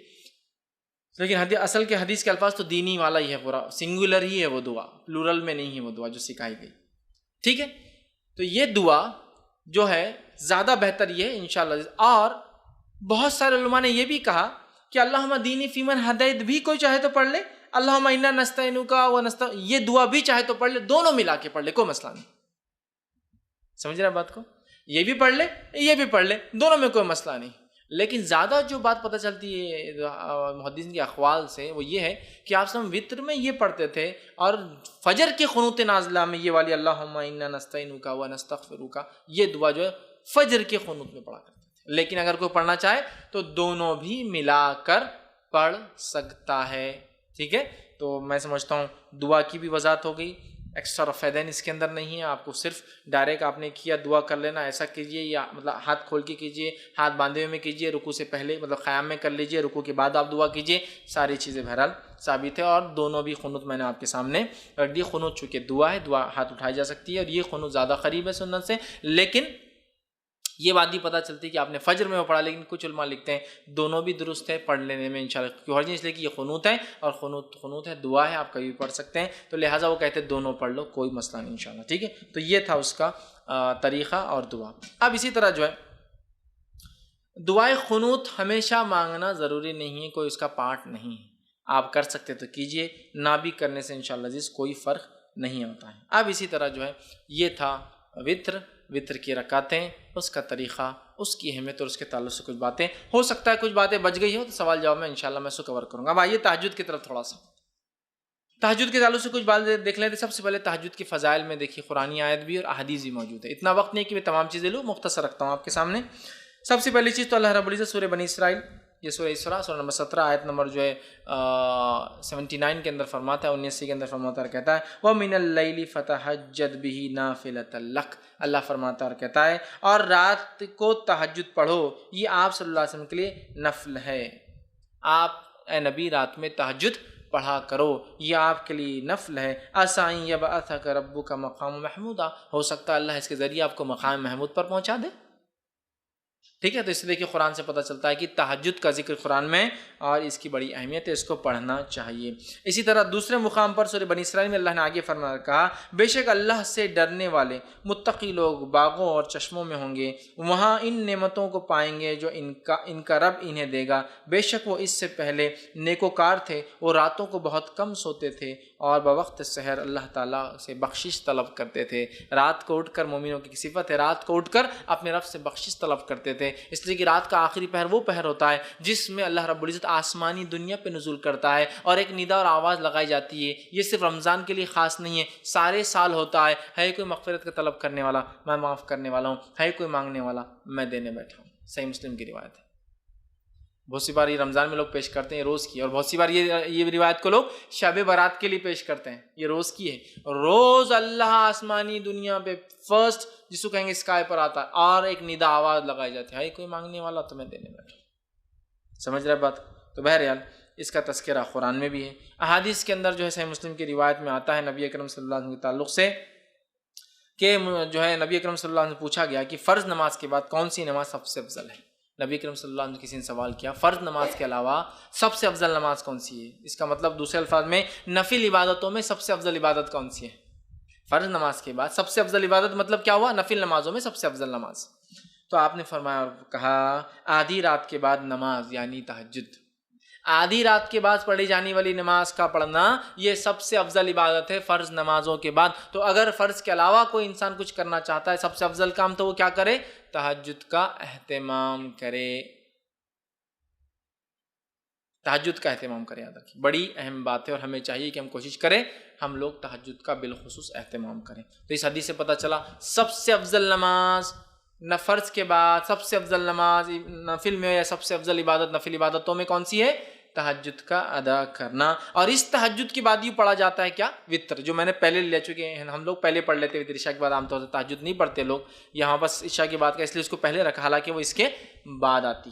اب آئیے جو ہے ایک اور روایت میں اس طرح سے آتا ہے، ابن حبان اور مسند احمد کی روایت ہے، ابو ہریرہ رضی اللہ عنہ اس کے راوی فرماتے ہیں ہر کس و ناکس مسلمان کو سلام کہو، غریبوں کو کھانا کھلاؤ، صلہ رحمی کرو اور راتوں کو اٹھ کر جو ہے اس وقت نمازیں پڑھو جبکہ لوگ سوئے ہوئے ہوں، اس طرح تم آرام سے جنت میں داخل ہوں گے۔ ابو ہریرہ رضی اللہ عنہ نے ایک مرتبہ پوچھا اللہ کے رسول میں جنت میں آرام سے کیسے داخل ہوں؟ تو آپ نے بتا دیا اور کہا کیا کیا کرو جنت میں جانے کے لیے آسانی سے؟ پہلا کام مسلمان کو سلام کرو، غریب کو کھانا کھلاؤ، رشتوں کو جوڑے رکھو، رات کو اٹھ کر نماز پڑھو جبکہ لوگ سوتے رہتے ہیں، تم آسانی سے اور آرام سے جنت میں چلے جاؤ گے۔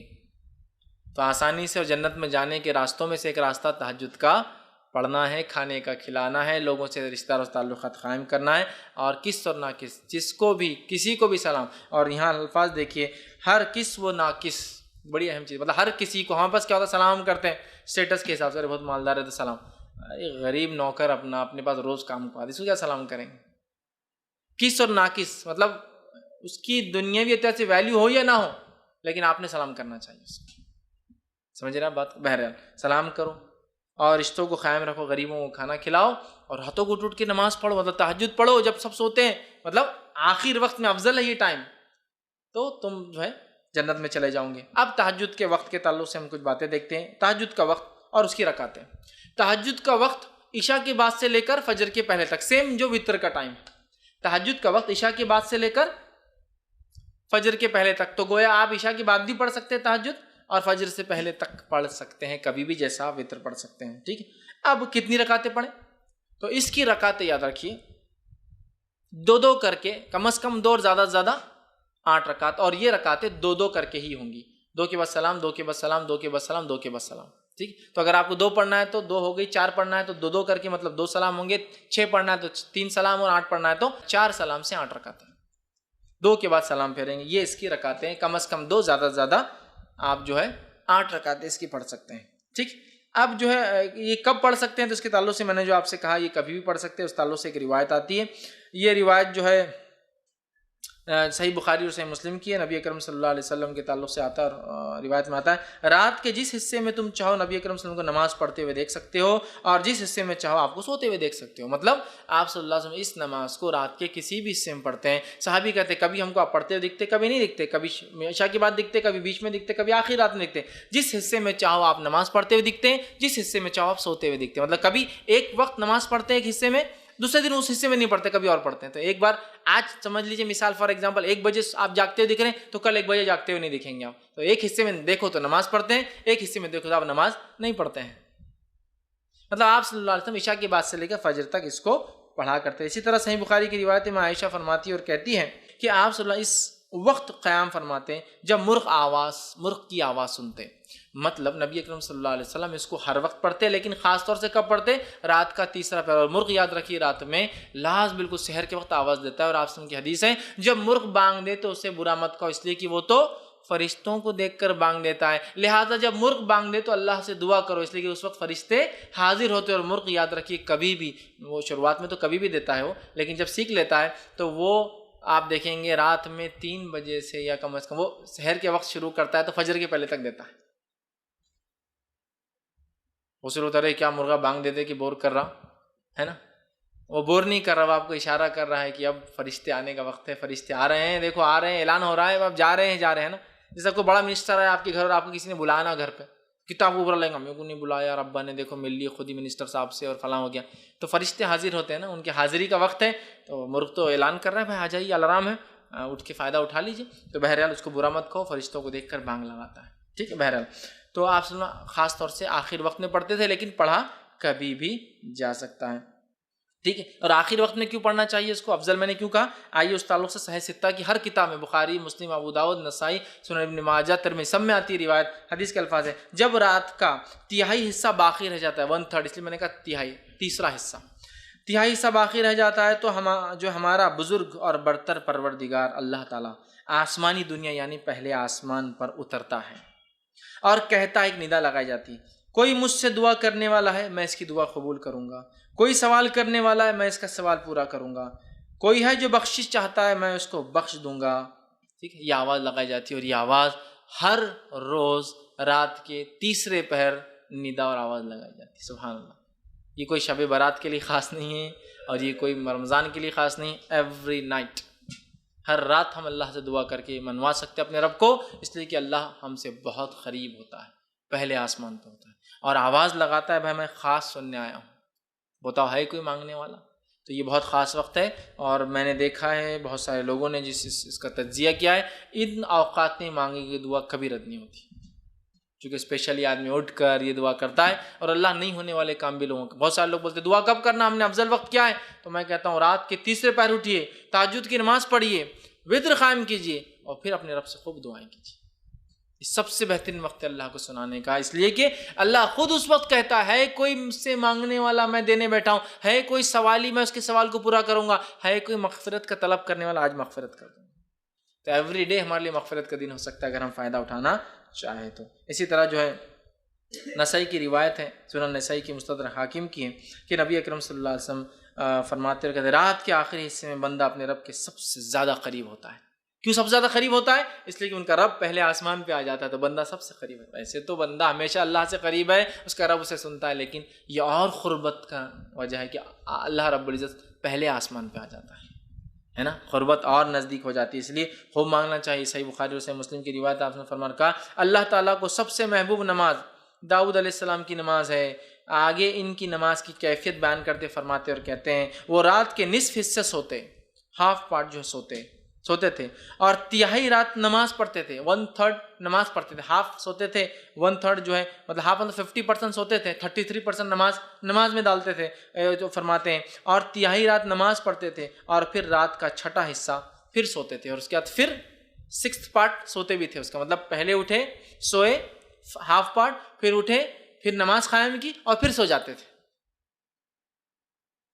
تہجد میں ایسی ہوتا ہے نا، اگر ہم تہجد کے لیے اٹھتے ہیں اور فجر کو ٹائم ہوتا ہے تو اگر ہم اٹھتے ہیں تہجد کیا تھوڑا وقت ہوتا ہے، ہم سو کے پھر اٹھ سکتے ہیں۔ تو یہ آپ فرماتے داؤد علیہ السلام کی نماز سب سے بہترین تھی، اور وہ کیا تھی، ہاف سوتے تھے، پھر 33% وہ کرتے تھے، اور 1/6 پھر سو جاتے تھے، اس کے اندر تھوڑا ٹائم باقی ہوتا تو پھر سوتے تھے، ٹھیک ہے۔ اسی طرح جو ہے نبی اکرم صلی اللہ علیہ وسلم کے تعلق سے آتا ہے، صحیح بخاری اور صحیح مسلم کی متفق علیہ روایت ہے، رمضان یا کسی دوسرے مہینے آپ 11 رکعتوں سے زیادہ نماز نہیں پڑھتے تھے، 11 رکعت، 8 رکعت تہجد اور 3 رکعت وتر، تو 8 رکعت تہجد کی، 2 کم از کم، اور زیادہ سے زیادہ آپ 8 رکعت جو ہے پڑھ سکتے ہیں، یاد رکھیے، ٹھیک۔ اب اسی طرح جو ہے بہت سارے لوگ تہجد کے معاملے میں غلط فہمی یہ رکھتے ہیں کہ تہجد کو کبھی کبھار نہیں پڑھنا چاہیے، اگر پڑھے تو ہمیشہ کنٹینیو کر جائے، نہیں پڑھے تو تہجد بدوا دیتی پھر، تو بہت سارے لوگ بولتے ہیں دیکھو تم پڑھ رہے ہو تو کمپلیٹ پڑھتے رہنا، نہیں تو نہیں پڑھنا۔ کبھی مصیبت پریشانی ہوتی ہے تو آدمی جب پڑھتا ہے، کبھی نہیں ہوتی تو نہیں پڑھتا ہے، اللہ تعالیٰ توفیق دے ایک الگ بات ہے، لیکن سب کو یہ نماز کی مکمل توفیق نہیں ہوتی ہے، چونکہ ویسے فرض ہے بھی نہیں، بڑی افضل ہے اپنی دعائیں منگوانے کے لیے، منانے کے لیے رب کو، وہ تو ہے، لیکن یہ غلط فہمی کی بنیاد پہ نماز مت چھوڑ۔ بہت سے لوگ تہجد کیوں نہیں پڑھتے، سو کے اٹھنا ضروری ہے، اب روز تو میں جاگتا نہیں ہوں، آج جاگ لیا تو تہجد پڑھوں گا، تو بولتے نہیں آج نہیں پڑھ سکتے، کیوں، خاص تھوڑی اٹھے تم نماز کے لیے، سمجھ رہا؟ ایسا نہیں میرے بھائی، اگر میں روز نہیں پڑھ سکتا ہوں لیکن آج جاگ گیا ہوں تو کتنا اچھا موقع ہے نا آج، پلس کیا تیسرے پہر میں پڑھنا ضروری نہیں، عشاء کی بات پڑھ لیجیے آپ، مجھے لگتا ہے میں تہجد میں نہیں اٹھ سکتا ہوں، عشاء کے بعد میں نے تہجد کی 8 رکعت پڑھی، 3 وتر پڑھی، سو گیا، یہ بھی کر سکتا ہوں، سمجھ رہا؟ تو ضروری نہیں کہ آپ کنٹینیو رکھیں، ضروری نہیں ہے کہ آپ آخر وقت میں پڑھیں، جب سہولت ہو، جیسے سہولت آپ پڑھیں، اور بہت ساری غلط فہمیاں ہوتی ہے کہ نماز کو پڑھ کے چھوڑے تو عذاب آ جاتا، لعنت برستی، کام ہو گیا تو پھر واپس خراب ہو جاتا، اس لیے کہ تم نے تو اللہ کو خوش کر دی رات میں اٹھ کے بعد تھوڑے دن بعد میں، نہیں، ایسا کچھ نہیں، ہمارا رب جو ہے بندے کی نیت کو دیکھتا ہے، تو لہٰذا جتنا ہو سکے کرے۔ ہاں افضل یہ ہے کہ کوئی کام آپ جب شروع کریں اس کو کنٹینیو رکھیں، لیکن کوئی ضروری نہیں کہ کوئی چیز کنٹینیو رکھی جا سکے، ہو سکتا ہے آپ کر پائے، ہو سکتا ہے نہ کر پائے، تو بہرحال کوئی مسئلہ نہیں، تو بغیر سو کر اٹھے کے بھی اس کو پڑھ سکتے ہیں، چونکہ تہجد کا معنی ہی جاگنا ہوتا ہے، سونا اس میں شامل ہی نہیں ہے۔ تو سمجھ لیجیے تھرڈ نائٹ شفٹ کرنے والے لوگوں کے لیے بڑا آسان ہے، نائٹ شفٹ ہے، چائے کا موقع مل رہا ہے تو 2 رکعت پڑھ لی اور 3 رکعت پڑھ لی، زیادہ ٹائم نہیں، کمپنی نہیں دیتی، 2 رکعت تہجد کی پڑھی، 3 رکعت وتر پڑھ لی، اور دعا کری اپنے رب سے۔ نائٹ شفٹ میں بہت سے لوگ کام کرتے ہیں نا، ٹریول کر رہا ہوں، رات میں جاگ رہا ہوں سواری میں، ٹھیک ہے، تو تہجد پڑھ لے سکتا ہوں ماشاءاللہ۔ اور ایک تو سفر میں ویسے اللہ مسافر کی دعا رد نہیں کرتا، اس پر جو ہے سواری میں ہوں، مطلب سہولت بھی نہیں ہے، اس پہ جاگ رہا ہوں رات میں اور دعا کر رہا ہوں اپنے رب سے، کتنی بڑی بات ہے نا، رب بھی پھر اللہ تعالیٰ بھی جو ہے دعاؤں کو سنتا ہے، یاد رکھیے ہماری۔ تو جو تہجد، ہاں تہجد میں نبی اکرم صلی اللہ علیہ وسلم کیسے اٹھتے وہ کیفیت بھی رکھ دیتا ہوں۔ نبی اکرم صلی اللہ علیہ وسلم رات میں اٹھتے ہیں، آنکھ کھلنے کے بعد آپ سورہ آل عمران کی آخر 10 آیتوں کو آسمان کی طرف دیکھ کر تلاوت کرتے، تو اگر کسی کو سہولت ہو تو تہجد کے لیے اٹھے، اٹھ کر گھر سے باہر نکلے، آسمان کی طرف دیکھے، آخر 10 آیتیں سورہ آل عمران کی تلاوت کرتے، پھر وضو کے لیے جاتے، بہت اچھے سے پرفیکٹلی وضو بناتے، وضو بنانے کے بعد آ کر کھڑے ہوتے مصلی پر، اور جو ہے نماز قائم کرتے، مصلی بولے تو نماز کی جگہ، جا نماز وغیرہ آپ کے گھر میں نہیں تھی، ایک الفاظ بتا سمجھانے کے لیے، کھڑے ہوتے، اس کے بعد دو کر کے جو ہے 8 رکعتیں پڑھتے، جن کی حسن اور خوبی کی جو ہے صحابہ اور حضرت عائشہ بڑی تعریف کرتی کہ کیا حسن اور کیا خوبی ان نمازوں کی، کیا لمبے لمبے جو ہے قیام اور سجدے، کبھی تو آپ تہجد ایسی پڑھتے کہ قیام اور رکوع اور سجود سب ایک سائز کے ہوتے، ایکول لینتھ، کبھی آپ نے قیام کیا رات میں تہجد پڑھی اور تہجد کے 2 رکعتوں کے اندر سورہ بقرہ، سورہ آل عمران اور سورہ نساء تلاوت کر دی، اور اتنا ہی لمبا سجدہ کیا اور اتنے ہی لمبے رکوع کی، اتنی لمبی پڑھتے تھے ہم۔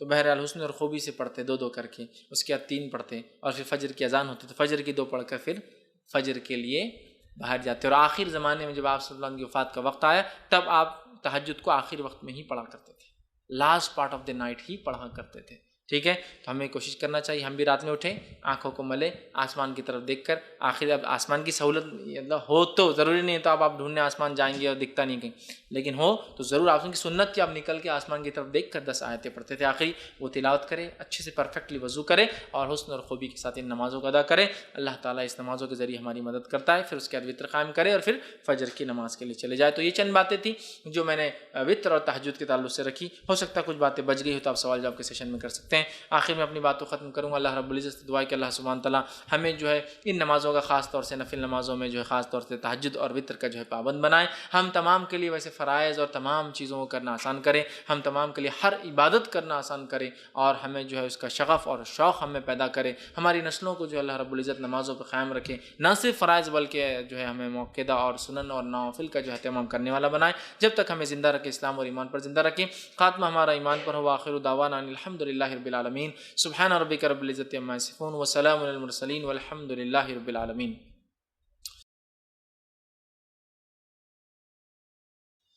بسم اللہ الرحمن الرحیم. الحمد للہ رب العالمین والصلاة والسلام علی خاتم النبیین والمرسلین. رب اشرح لی صدری ویسر لی امری واحلل عقدۃ من لسانی یفقہوا قولی. جی السلام علیکم. رمضان کے اندر اپن 8 رکعت یہ پڑھتے تراویح، اس کے بعد میں وطر پڑھ لیتے. تو سویرے وہ تہجد کی نماز کا کیا ہے اس کے اندر؟ یہ آپ صاحب نے ایک حدیث بھی فرمایا، آپ صلی اللہ علیہ وسلم 11 رکعت کے رمضان اور غیر رمضان کے زیادہ نہیں پڑھتے تھے. بھائی نے ایک سوال کیا کہ اگر کوئی شخص رات میں رمضان میں 8 رکعت وطر مطلب تراویح بول لیجیے پڑھ لے، اور یاد رکھیے تہجد جو نماز ہے یہ نماز ایک ہے، اس کے کئی نام ہیں. یہ وضاحت بہرحال اس میں رہے گی چونکہ تہجد اور وطر کا میں نے لیا، لیکن اب کوشچن آنسر میں لے لیتا ہوں اس کی وضاحت. عشاء کے بعد اگر 8 رکعت نماز پڑھ کے اس کے بعد وطر پڑھی جاتی ہے تو اس کو کہتے ہیں تراویح. عشاء کے بعد رات کے کسی بھی حصے میں اگر 8 رکعت پڑھ کر 3 رکعت پڑھی جاتی ہے اس کو کہتے ہیں قیام اللیل. اور عشاء کے بعد نہ پڑھ کے انسان جو ہے رات کے آخر حصے میں اگر 8 رکعت پڑھ کے 3 رکعت پڑھتے ہیں تو اس کو کہتے ہیں تہجد. نماز ایک ہے، اس کے نام الگ الگ ہے، ورنہ لوگ بولتے ہیں وطر و تراویح الگ ہے 20 رکعت اور تہجد الگ ہے 8 رکعت. نہیں، یہ ایک ہی نماز ہے، اس کے وقت بدلنے سے نام بدلتا ہے. اس کی دوسری مثال دیتا ہوں، جیسے کہ صلاۃ الضحیٰ. صلاۃ الضحیٰ یہ نماز فجر کے بعد سورج نکلنے کے بعد شروع ہوتی ہے تو سورج کے زوال پہ جانے تک پڑھی جا سکتی ہے. اس کو کہتے ہیں صلاۃ الضحیٰ. ابتدائی بھی وقت میں پڑھی جائے تو اس کو کہتے ہیں اشراق. بعد میں کسی وقت پڑھی جائے زوال سے پہلے تو کہتے ہیں چاشت، اور زوال سے بالکل تھوڑا پہلے پڑھی جائے تو اس کو کہتے ہیں اوابین. نماز ایک ہے، کہتے ہیں صلاۃ الضحیٰ. ظہر سے پہلے ہوتی ہے، ظہر بولے تو الگ بات، ضحیٰ ہے یہ. صلاۃ الضحیٰ ایک نماز ہے، 3 نام ہے اس کے وقت بدلنے سے. چاشت تو ویسے عربی نام بھی نہیں، فارسی نام ہے، چیم ہے ہی نہیں عربی میں، پھر بھی ہم بولتے، خیر کوئی مسئلہ نہیں بولنے. اسی طرح قیام اللیل جو ہے اس کے کئی نام ہیں. اگر فوراً عشاء کے بعد پڑھی جائے تو تراویح، رات کے کسی ایک حصے میں پڑھی جائے تو قیام اللیل، اور آخر وقت میں پڑھی جائے تو تہجد. ٹھیک ہے، تو بہرحال وضاحت. تو بھائی نے کا سوال ہے کہ رات کی نماز انہوں نے اول وقت میں پڑھی، اس کو تراویح کہتے ہیں رمضان کے اندر. اب اس کے 8 رکعت کا 3 بھی پڑھ لی تو اب تہجد تو کیا؟ تو یاد رکھیے اگر آپ کو رات میں الگ سے نماز پڑھنا ہے نفل، تو 8 رکعت جو آپ نے بعد میں پڑھی امام کے ساتھ، یا تو آپ اس کے لیے نیت نفل کی کر لیں، کیونکہ نفل نماز جماعت سے ہو سکتی ہے تو وہ نفل ہو جائیں گی، اور آپ رات کی وہ نماز تہجد کی شکل میں رات میں پڑھیں. یا آپ جو ہے پہلے 8 رکعت پڑھ لے کہ اللہ وہ ہے چونکہ بعد میں اٹھوں گا نہیں اٹھوں گا کیا معلوم ہے، پڑھ لے نیت سے کہ اللہ یہ میری رات کی نماز. اس کے بعد اٹھنے کے بعد آپ نفل پڑھ لیں، ٹھیک، یہ بھی ایک طریقہ، اور اس کے بعد وطر پڑھیں. یا آپ رات میں 8 رکعت پڑھ لے اپنی تہجد یا تراویح یا قیام اللیل، اس کے بعد 3 رکعت وطر پڑھ لے. لیکن اگر آپ اٹھ جاتے ہیں تو پھر نفل پڑھ لے، چاہے 2 پڑھے، 4 پڑھے، 10 پڑھے، 20 پڑھے، 50 پڑھے، 100 پڑھے، وہ نفل نماز ہو جائیں گے آپ کی، آپ یہ کر سکتے ہیں. لیکن روز اگر رمضان میں آپ اٹھ کے تہجد پڑھتے ہیں تو میں یہ کہوں گا کہ پھر وطر کو آپ نہ پڑھیں، چاہے امام کے پیچھے 8 پڑھ لے، پھر رات میں اٹھ کے 8 10 جو بھی پڑھنا پڑے اس کے بعد آپ وطر کو رکھیں، اس لیے کہ رمضان ایک خاص موقع ہے اور رمضان میں قیام کا ثواب بڑھ جاتا ہے. آپ نے فرمایا من قام رمضانا ایمانا واحتسابا غفر له ما تقدم من ذنبه. جو رمضان کے مہینے میں من قام رمضان قیام کرے، نماز قیام کرے، ٹھیک ہے، ایمان و احتساب، ایمان اور احتساب کے ساتھ کہ اللہ اس سے میرا اجر دیں گا اور میری مغفرت کریں گا، اس کا بخشش کا ذریعہ ایمان کے ساتھ، احتساب کے ساتھ، تو غفر اللہ، اللہ معاف کر دیتا پچھلے سارے گناہ، تقدمت من ذنبک. لہٰذا بہت فائدہ رمضان کی قیام کا. تو لہٰذا اگر آپ کرنا چاہیں تو 8 رکعت کے علاوہ بھی نفل آپ پڑھ سکتے ہیں. کوشش یہ کریں کہ وطر کو آپ آخر میں پڑھیں. اگر ڈر ہے کہ وطر میں اٹھ گیا تو نہ اٹھا تو کوئی مسئلہ نہیں، تو وطر پڑھ کے سو جائے، اٹھنے کے بعد پھر آپ اپنی صرف نفل نماز پڑھ لیں. جی السلام علیکم فیض بھائی. میرا سوال ہے وطر اور تہجد جماعت سے پڑھنا سنت سے ثابت ہے کہ؟ بھائی نے سوال کیا کہ وطر اور تہجد کیا جماعت سے پڑھنا سنت سے ثابت ہے؟ تو یاد رکھیے وطر اور تہجد کو آپ جماعت سے پڑھ سکتے ہیں، اس لیے میں نے کہا نفل نماز کو جماعت سے پڑھا جا سکتا ہے، آپ اس کو جماعت سے پڑھ سکتے ہیں۔ نبی اکرم صلی اللہ علیہ وسلم کے زمانے میں آپ نے رات کی نماز پڑھائی، قیام اللیل کیا، اور صحابہ نے 3 راتوں تک آپ کے ساتھ قیام اللیل کیا۔ اس کے بعد آپ چوتھی رات باہر نہ آئے، صحابہ انتظار کرتے رہے یہاں تک کہ سحر کا وقت آ گیا۔ سحر کے وقت آ کر آپ نے کہا کہ میں نے آج خاص طور سے نہیں پڑھائی، کہیں ایسا نہ ہو تم اس کو اپنے اوپر فرض سمجھ لو، اس لیے میں نے اسپیشلی تم کو نہیں پڑھایا۔ تو اس سے پتہ چلا آپ نے قیام اللیل صحابہ کو 3 راتیں پڑھائی، تو اس سے پتہ چلتا ہے نفل نماز کو جماعت سے پڑھا جا سکتا ہے، تو لہٰذا وطر کو تراویح کو با جماعت پڑھا جا سکتا ہے۔ کسی نے سوال کیا کہ ہم سفر کے علاوہ بھی کیا ظہر، عصر، مغرب، عشاء ملا کر پڑھ سکتے ہیں؟ کیونکہ ہم نے صحیح مسلم میں پڑھا ہے کہ آپ صلی اللہ علیہ وسلم نے بغیر بارش اور بغیر خوف کے نمازوں کو ملا کر پڑھا ہے۔ تو دیکھیے نمازوں کو ملا کر پڑھنا بغیر بارش اور بغیر خوف کے یہ تب جائز ہے جب کوئی ہنگامی حالت یا ہنگامی صورت ہو۔ ہنگامی حالت، ہنگامی صورتوں میں جماعت 2 نمازوں کو ملایا جا سکتا ہے، اور فجر کو نہیں ملایا، فجر کے وقت میں ہوں گی، ظہر عصر کو ملایا جا سکتا ہے اور مغرب عشاء کو ملایا جا سکتا ہے۔ ظہر عصر مغرب عشاء چاروں کو نہیں ملایا جا سکتا، ظہر عصر اور مغرب عشاء کو ملایا جا سکتا ہے ہنگامی حالتوں میں۔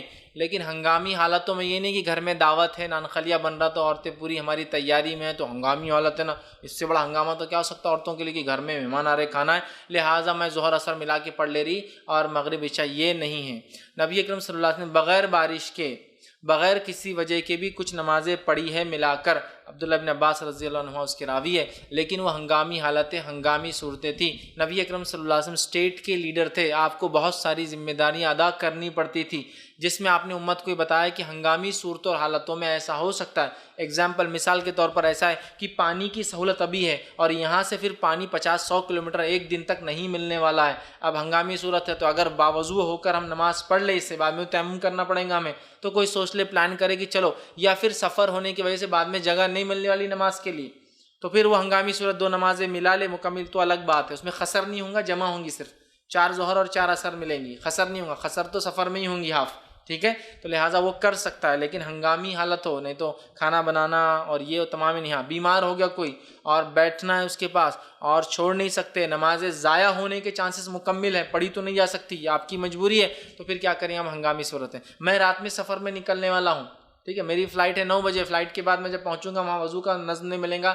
جماعت سے نماز نہیں ملیں گی، اس کے علاوہ مجھے بیٹھ کر نماز پڑھنا پڑیں گی سیٹ پر، تو میں یہ سوچتا ہوں کہ ابھی شہر سے نکلنے سے پہلے میں جو ہے مغرب کے بعد عشاء ملا لیتا ہوں، لیکن وہ 4 رکعت ہوں گی، خسر نہیں ہوں گی، پوری پڑھنا پڑیں گی، ٹھیک ہے، تو یہ ہو سکتا ہے ہنگامی حالتوں میں، عام حالت میں نہیں ہوتا ہے، تو لہٰذا اگر ہنگامی حالتوں میں کوئی ظہر عصر کو ملا لے اور مغرب عشاء کو، تو بھی یہ انشاءاللہ کو حج نہیں، لیکن یہ معمول نہ ہو بلکہ ہنگامی حالت اور مجبوری کی صورت میں۔ جی السلام علیکم فیض بھائی، 2 سوال ہے۔ جو قنوت کے بارے میں آپ نے 2 دعائیں بتائی، ایک سنت سے ثابت اور جو نارملی پڑھے جاتی، اگر وہ دونوں بھی دعا نہیں آتی تو ہم عربی کی جو دعا ہے جیسے صحت کی، جنت کی، دوزخ کی، ایسا ہاتھ اٹھا کر وہ دعا کر سکتے ہیں کیا وتر میں آخری رکعت میں؟ اور دوسرا، جیسا آپ نے بولا کہ سورہ آل عمران کی 10 آیتیں آسمان کو دیکھ کے پڑھنی ہے، تو وہ وداؤٹ وضو اب یاد تو ہے نہیں، تو قرآن ہاتھ میں لے کے پڑھنا پڑے گا، تو وداؤٹ وضو ہم پڑھ سکتے ہیں کیا وہ؟ بھائی نے 2 سوال کیے، ایک تو یہ کہ اگر قنوت نازلہ میں جو دعائیں سنت سے ثابت ہے، اگر کسی کو وہ یاد نہ ہو تو کیا وہ عربی زبان میں دعائیں کر سکتا ہے؟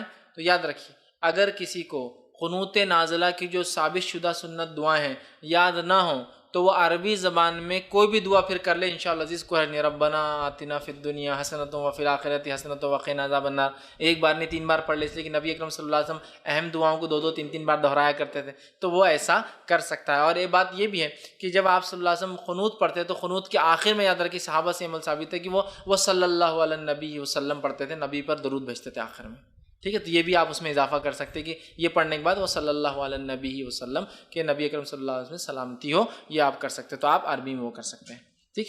دوسرا یہ بھی بتا دوں آپ کو میں کہ سمجھ لیجیے اب عربی میں دعا ہی یاد نہیں مجھے کچھ بھی، تو آپ کیا کروں؟ تو آپ تہجد جب پڑھتے ہیں، تہجد کی نماز کے سجدے میں آپ جو زبان آپ کو آتی ہے اس زبان میں دعا کر سکتے ہیں۔ تہجد میں مطلب نفل نماز کے سجدے میں جو زبان آپ کو آتی ہے، اردو، ہندی، مراٹھی، تیلگو، پنجابی، ملیالم، کوئی زبان آتی ہے اس زبان میں کر سکتے ہیں، اور علماء نے اس کا جواز دیا ہے. اس لیے حدیث کے الفاظ ہے بندہ سب سے قریب اپنے رب سے سجدے کی حالت میں ہوتا ہے، لہٰذا اللہ سے مانگو. اور عربی زبان کی کوئی خصوصیت نہیں ہے سوائے اس کی کہ آخری نبی عربی تھے، اس لیے اللہ نے عربی میں قرآن اتارا، ورنہ عبرانی میں بھی کتابیں اتری ہیں، سوریانی میں بھی کتابیں اتری ہے، اور دنیا بھر کی مختلف زبانوں میں وَلِكُلِّ قَوْمٍ ہاد، ہر زمین ہر زمانے پہ ایک نبی تو اس کے ساتھ وَلِكُلِّ أَجَلٍ کتاب، ہر زمانے میں ہم نے کتاب اتاری. تو وہ کتابوں کی زبانیں مختلف تھیں. آخری نبی چونکہ عربی تھے لہٰذا قرآن عربی ہے، لیکن اللہ تعالیٰ ہر زبان کو سمجھتا، تو لہٰذا نفل نماز کے سجدے میں آپ اپنی زبان میں دعا کر سکتے ہیں. تو لہٰذا تہجد کے لیے اٹھیے، آخری رکعت کے اندر آخری سجدہ کیجیے، اس سجدے کے تسبیحات کے بعد اپنی دعا اللہ کے سامنے رکھیے. تو اگر عربی نہ بھی آتی ہو تو آپ کو میں نے حل اس کا دے دیا کہ اردو زبان میں بھی آپ، انگلش میں بھی آپ، اور بھی زبانوں میں بھی دعا کر سکتے ہیں، اور علماء نے اس کا جواز دیا ہے. بھائی کے سوال، آپ کے سوال کا دوسرا حصہ کیا تھا؟ بھائی کا دوسرا حصہ سوال کا یہ تھا کہ تہجد میں جب ہم اٹھے تو آپ صلی اللہ علیہ وسلم آسمان کو دیکھ کر آخری 10 آیتیں پڑھتے تھے. تو اب اگر ہم کو سمجھو آیتیں نہیں آتی، یاد نہیں ہیں، تو کیا ہم قرآن لے کر باہر جا کر پڑھ سکتے ہیں؟ پہلے تو میں یہ کہوں گا کہ یہ کرنا سنت ہے، نہ کرنے سے تہجد میں کوئی فرق نہیں آتا. ایک دوسرا، اگر آپ چاہتے کہ نہیں بھائی سنت پہ عمل ہونا چاہیے اور ہونا بھی چاہیے اور مجھے تو آتی نہیں ہے، تو دوسرا کہوں گا یاد کر لے. لیکن اللہ نے ذہن حافظہ نہیں دیا یاد کرنے کا. تو تیسرا، ہاں آپ بغیر وضو کے بھی قرآن ہاتھ میں لے کر باہر جا کر پڑھ سکتے ہیں. آپ کا غسل سے ہونا ضروری ہے، اس لیے کہ اسلام میں 2 عبادتیں ایسی جس کے لیے وضو کمپلسری کنڈیشن اور شرط ہے. پہلا نماز اور دوسرا طواف. اس کے علاوہ تمام چیزوں کے لیے مستحب، ریکمینڈڈ، سنت، نبی کا طریقہ اور جو ہے مباح جائز ہے. لیکن فرض، شرط، کمپلسری صرف 2 عبادتوں کے لیے. بہت سارے لوگ بولتے قرآن کے لیے بھی تو آیت ہے لا یمسون الا المطہرون، نہیں چھو سکتے مگر اس کو مطہرون، پاکیزہ. اس تعلق سے علامہ ابن کثیر کی آپ تفسیر پڑھیے اور دیگر اماموں کی، امام قرطبی، امام طبری کی تفسیر پڑھیے. یہ لوگ لکھتے ہیں نبی اکرم صلی اللہ علیہ وسلم پر ایک الزام لگا کہ اس پر یہ قرآن شیطان لے کر اترتا ہے، نعوذ باللہ. تب اللہ نے آیت نازل کی لا یمسون الا المطہرون، نہیں چھوتے ہیں لوح محفوظ پر اس قرآن کو مگر فرشتے. مطہرون کہتے پہلے سے پاکیزہ. تو اس کی تفسیر تو یہ ہوگی، وہ یہاں قرآن پہ لاگو نہیں. لیکن 2 عبادتیں ایسی ہیں، فقہ کا آپ کتاب پڑھ لے، فقہ کو اٹھا لے، 2 عبادتوں کے لیے فرض قرار دیا ہے، وہ ہے یا واجب ہے، کمپلسری ہے. وہ کیا کیا ہے؟ نماز اور طواف. اس کے علاوہ سب کے لیے مستحب. تو لہٰذا اگر ایسا بھی ہو تو انشاءاللہ عزیز کوئی حرج نہیں سمجھو. کسی نے ایک سوال کیا ہے کہ مقام محمود کیا ہے؟ تو مقام محمود یاد رکھیے یہ جنت الفردوس کا ایک اعلیٰ مقام ہے. جنت الفردوس یہ جنت کا سب سے بیچ کا حصہ اور عرش کے نیچے ہے. اس کے اندر جو ہے جنت الفردوس کی جو چوٹی ہے، سب سے ٹاپ موسٹ مقام ہے، مقام محمود ہے. یہ ایک حصہ ہے. اور مقام محمود کے اندر بھی جو ایک چیز آتا ہے اس کے اندر ایک وسیلہ نامی مقام ہے. جنت الفردوس جس کو ہم ایسے عام زبان میں کہیے، جنت کے الگ الگ، جنت الفردوس، جنت النعیم، جنت المأوا، بہت سی جنت نام ہیں، مطلب الگ الگ ایریا ہے جنت کے نام ہیں. ہاں جنت ایک دوسرے کو پوچھیں مکان میں فلاں اس میں، تو اس سے پہچان، اس کا درجہ، اس کا وہ پتہ چل جائیں گے. تو جنت الفردوس یہ عرش کی بالکل نیچے ہے. آپ نے کہا جب بھی مانگو جنت الفردوس مانگو، مطلب جنت الفردوس ایکچولی پرائم لوکیشن ہے. پھر اس میں بھی الگ الگ اسپاٹس ہیں، کارنر پلاٹ جیسا بولتے ہیں نا. بس بھائی چلو ایک ایریا ہے، اس میں بھی تو کارنر پلاٹ کی اہمیت، سینٹر پلاٹ کی اہمیت رہتی، اس میں بھی فلاں ان کے بازو گھر ہو تو ویسا ہی ہے. تو جنت الفردوس ایک سب سے اعلیٰ مقام.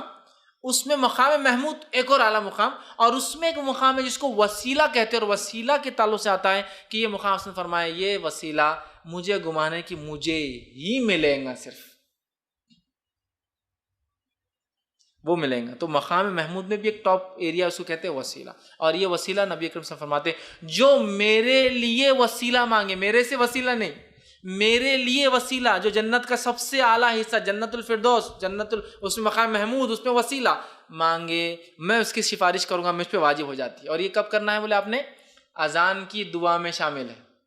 اللہم رب هذه الدعوۃ التامہ والصلاۃ القائمہ آتی محمد الوسیلۃ، اور عطا فرما محمد صلی اللہ علیہ وسلم کو وسیلہ.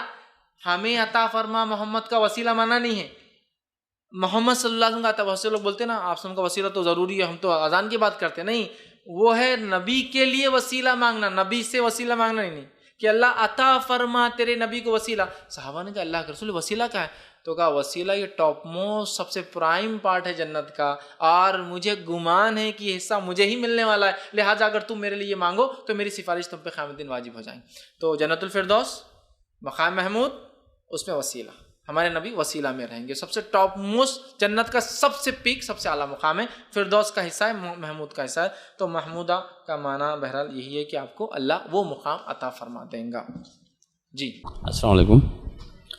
کوئی شخص ہمیشہ تہجد کی نماز پڑھتا ہو اور کبھی اگر اٹھ نہیں پائے سمجھے تو وتر کی نماز چھوٹ جاتی ہے اس کی، تو اس کو وتر کو کس طرح سے ادا کیے جائے، اس کو ایک سوال۔ اور دوسرا یہ کہ ابھی تہجد کی جو ذکر تھا اس کے اندر میں شب برات کے تعلق سے دو باتیں یعنی معلوم ہوئی ہے، تو شب برات کیا چیز ہے، اس کا جو ہے آپ خلاصہ کیجیے۔ بھائی کا سوال یہ تھا کہ ایک انسان روز جو ہے تہجد پڑھتا ہے اور اس کے بعد وطر پڑھتا ہے، اب ایک بار وہ سو گیا، کسی وجہ سے نہیں اٹھ پایا، تو اس کی وطر کا کیا ہوگا؟ تو یاد رکھیے نبی اکرم صلی اللہ علیہ وسلم کی وہ حدیث واضح ہے، آپ نے فرمایا کہ کوئی شخص اگر وطر کو پڑھنا بھول جائے یا اس سے چھوٹ جائے، نیند کی وجہ سے چھوٹ جائے یا وہ بھول جائے، تو صبح میں یا جب یاد آ جائے جب پڑھ لے۔ تو اس سے پتہ چلا وطر کی نماز کی قضا ہو سکتی ہے اس آدمی کے لیے جو عادی ہے روز وطر پڑھنے کا۔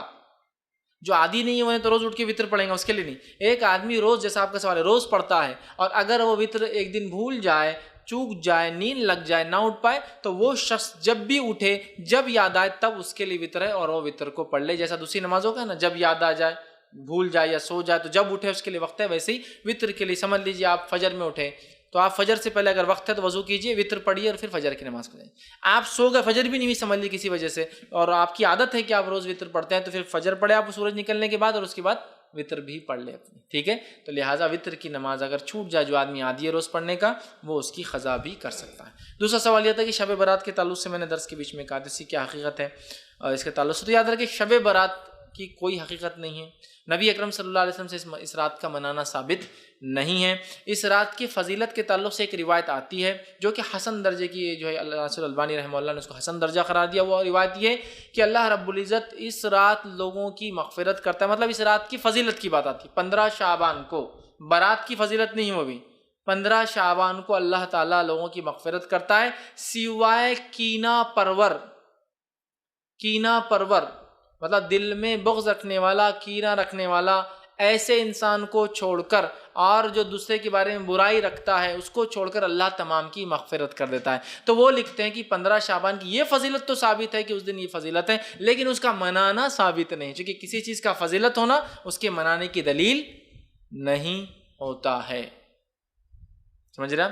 تو لہٰذا اس برات کی تو کوئی حقیقت نہیں ہے، کہ تو 15 شعبان کی اس میں بھی جو فضیلت ہے۔ برات یہ نفرت کا اظہار والی رات، یاد رکھیے نام ہی خود عجیب ہے، اس لیے کہ نبی اکرم صلی اللہ علیہ وسلم نے نہ قرآن نے نہ حدیث نے کبھی برات کا نام اس رات کو دیا۔ 15 شعبان جس کو ہم کہتے ہیں، اور پتہ نہیں اس کے تعلق سے پھر کیا کیا عقائد ہے، مردوں کی عید ہے، قبرستان جایا جاتا ہے، کھانا بنایا جاتا ہے، رات میں غسل لیا جاتا ہے، 100 رکعت یا 1000 رکعت نمازیں پڑھی جاتی ہے، اور قضائے عمری پڑھی جاتی ہے، اور رات میں قیام دن کے روزے کی فضیلت یہ بتائی جاتی ہے کہ 120 سال کے گناہ معاف ہوتے ہیں۔ یہ روایت من گڑت ہے، یہ روایت ضعیف ہے، یہ روایت موضوع ہے، یاد رکھیے کہ 120 سال کے گناہ معاف ہوتے ہیں، یہ درست روایت نہیں ہے۔ تو لہٰذا 15 شعبان کی جو ایک فضیلت ثابت وہ یہ ہے کہ اللہ اس رات لوگوں کی مغفرت کرتا ہے سوائے چند لوگوں کے جو گناہ کرتے ہیں، اس کے علاوہ اس کو منانا اور اس میں کوئی خاص عبادت ثابت نہیں ہے۔ اس کی اگر تفصیلات دیکھنا ہے تو میرے دو عنوان ہیں، شعبان، ماہ شعبان کی فضیلت اور ہماری بدعتیں، اور دوسرا عنوان ہے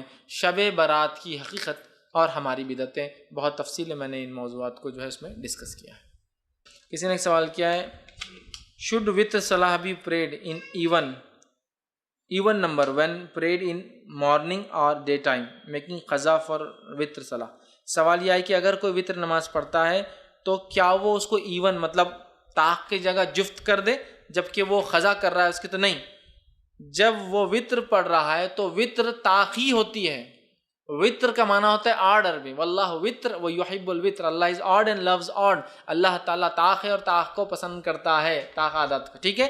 تو لہٰذا وہ وطر ہی کریں گا، 1 رکعت یا 3 رکعت یا 5 رکعت ہی پڑھیں گا، وہ اس کو جفت نہیں کریں گا، مطلب اس کو ایون نہیں کریں گا۔ مطلب بہت سی غلط فہمی ہوتی ہے کہ رات میں پڑھے تو طاق، دن میں پڑھے تو جفت کرنا، نہیں، وہ دن میں بھی پڑھیں گا قضا تو اس کو طاق ہی پڑھیں گا۔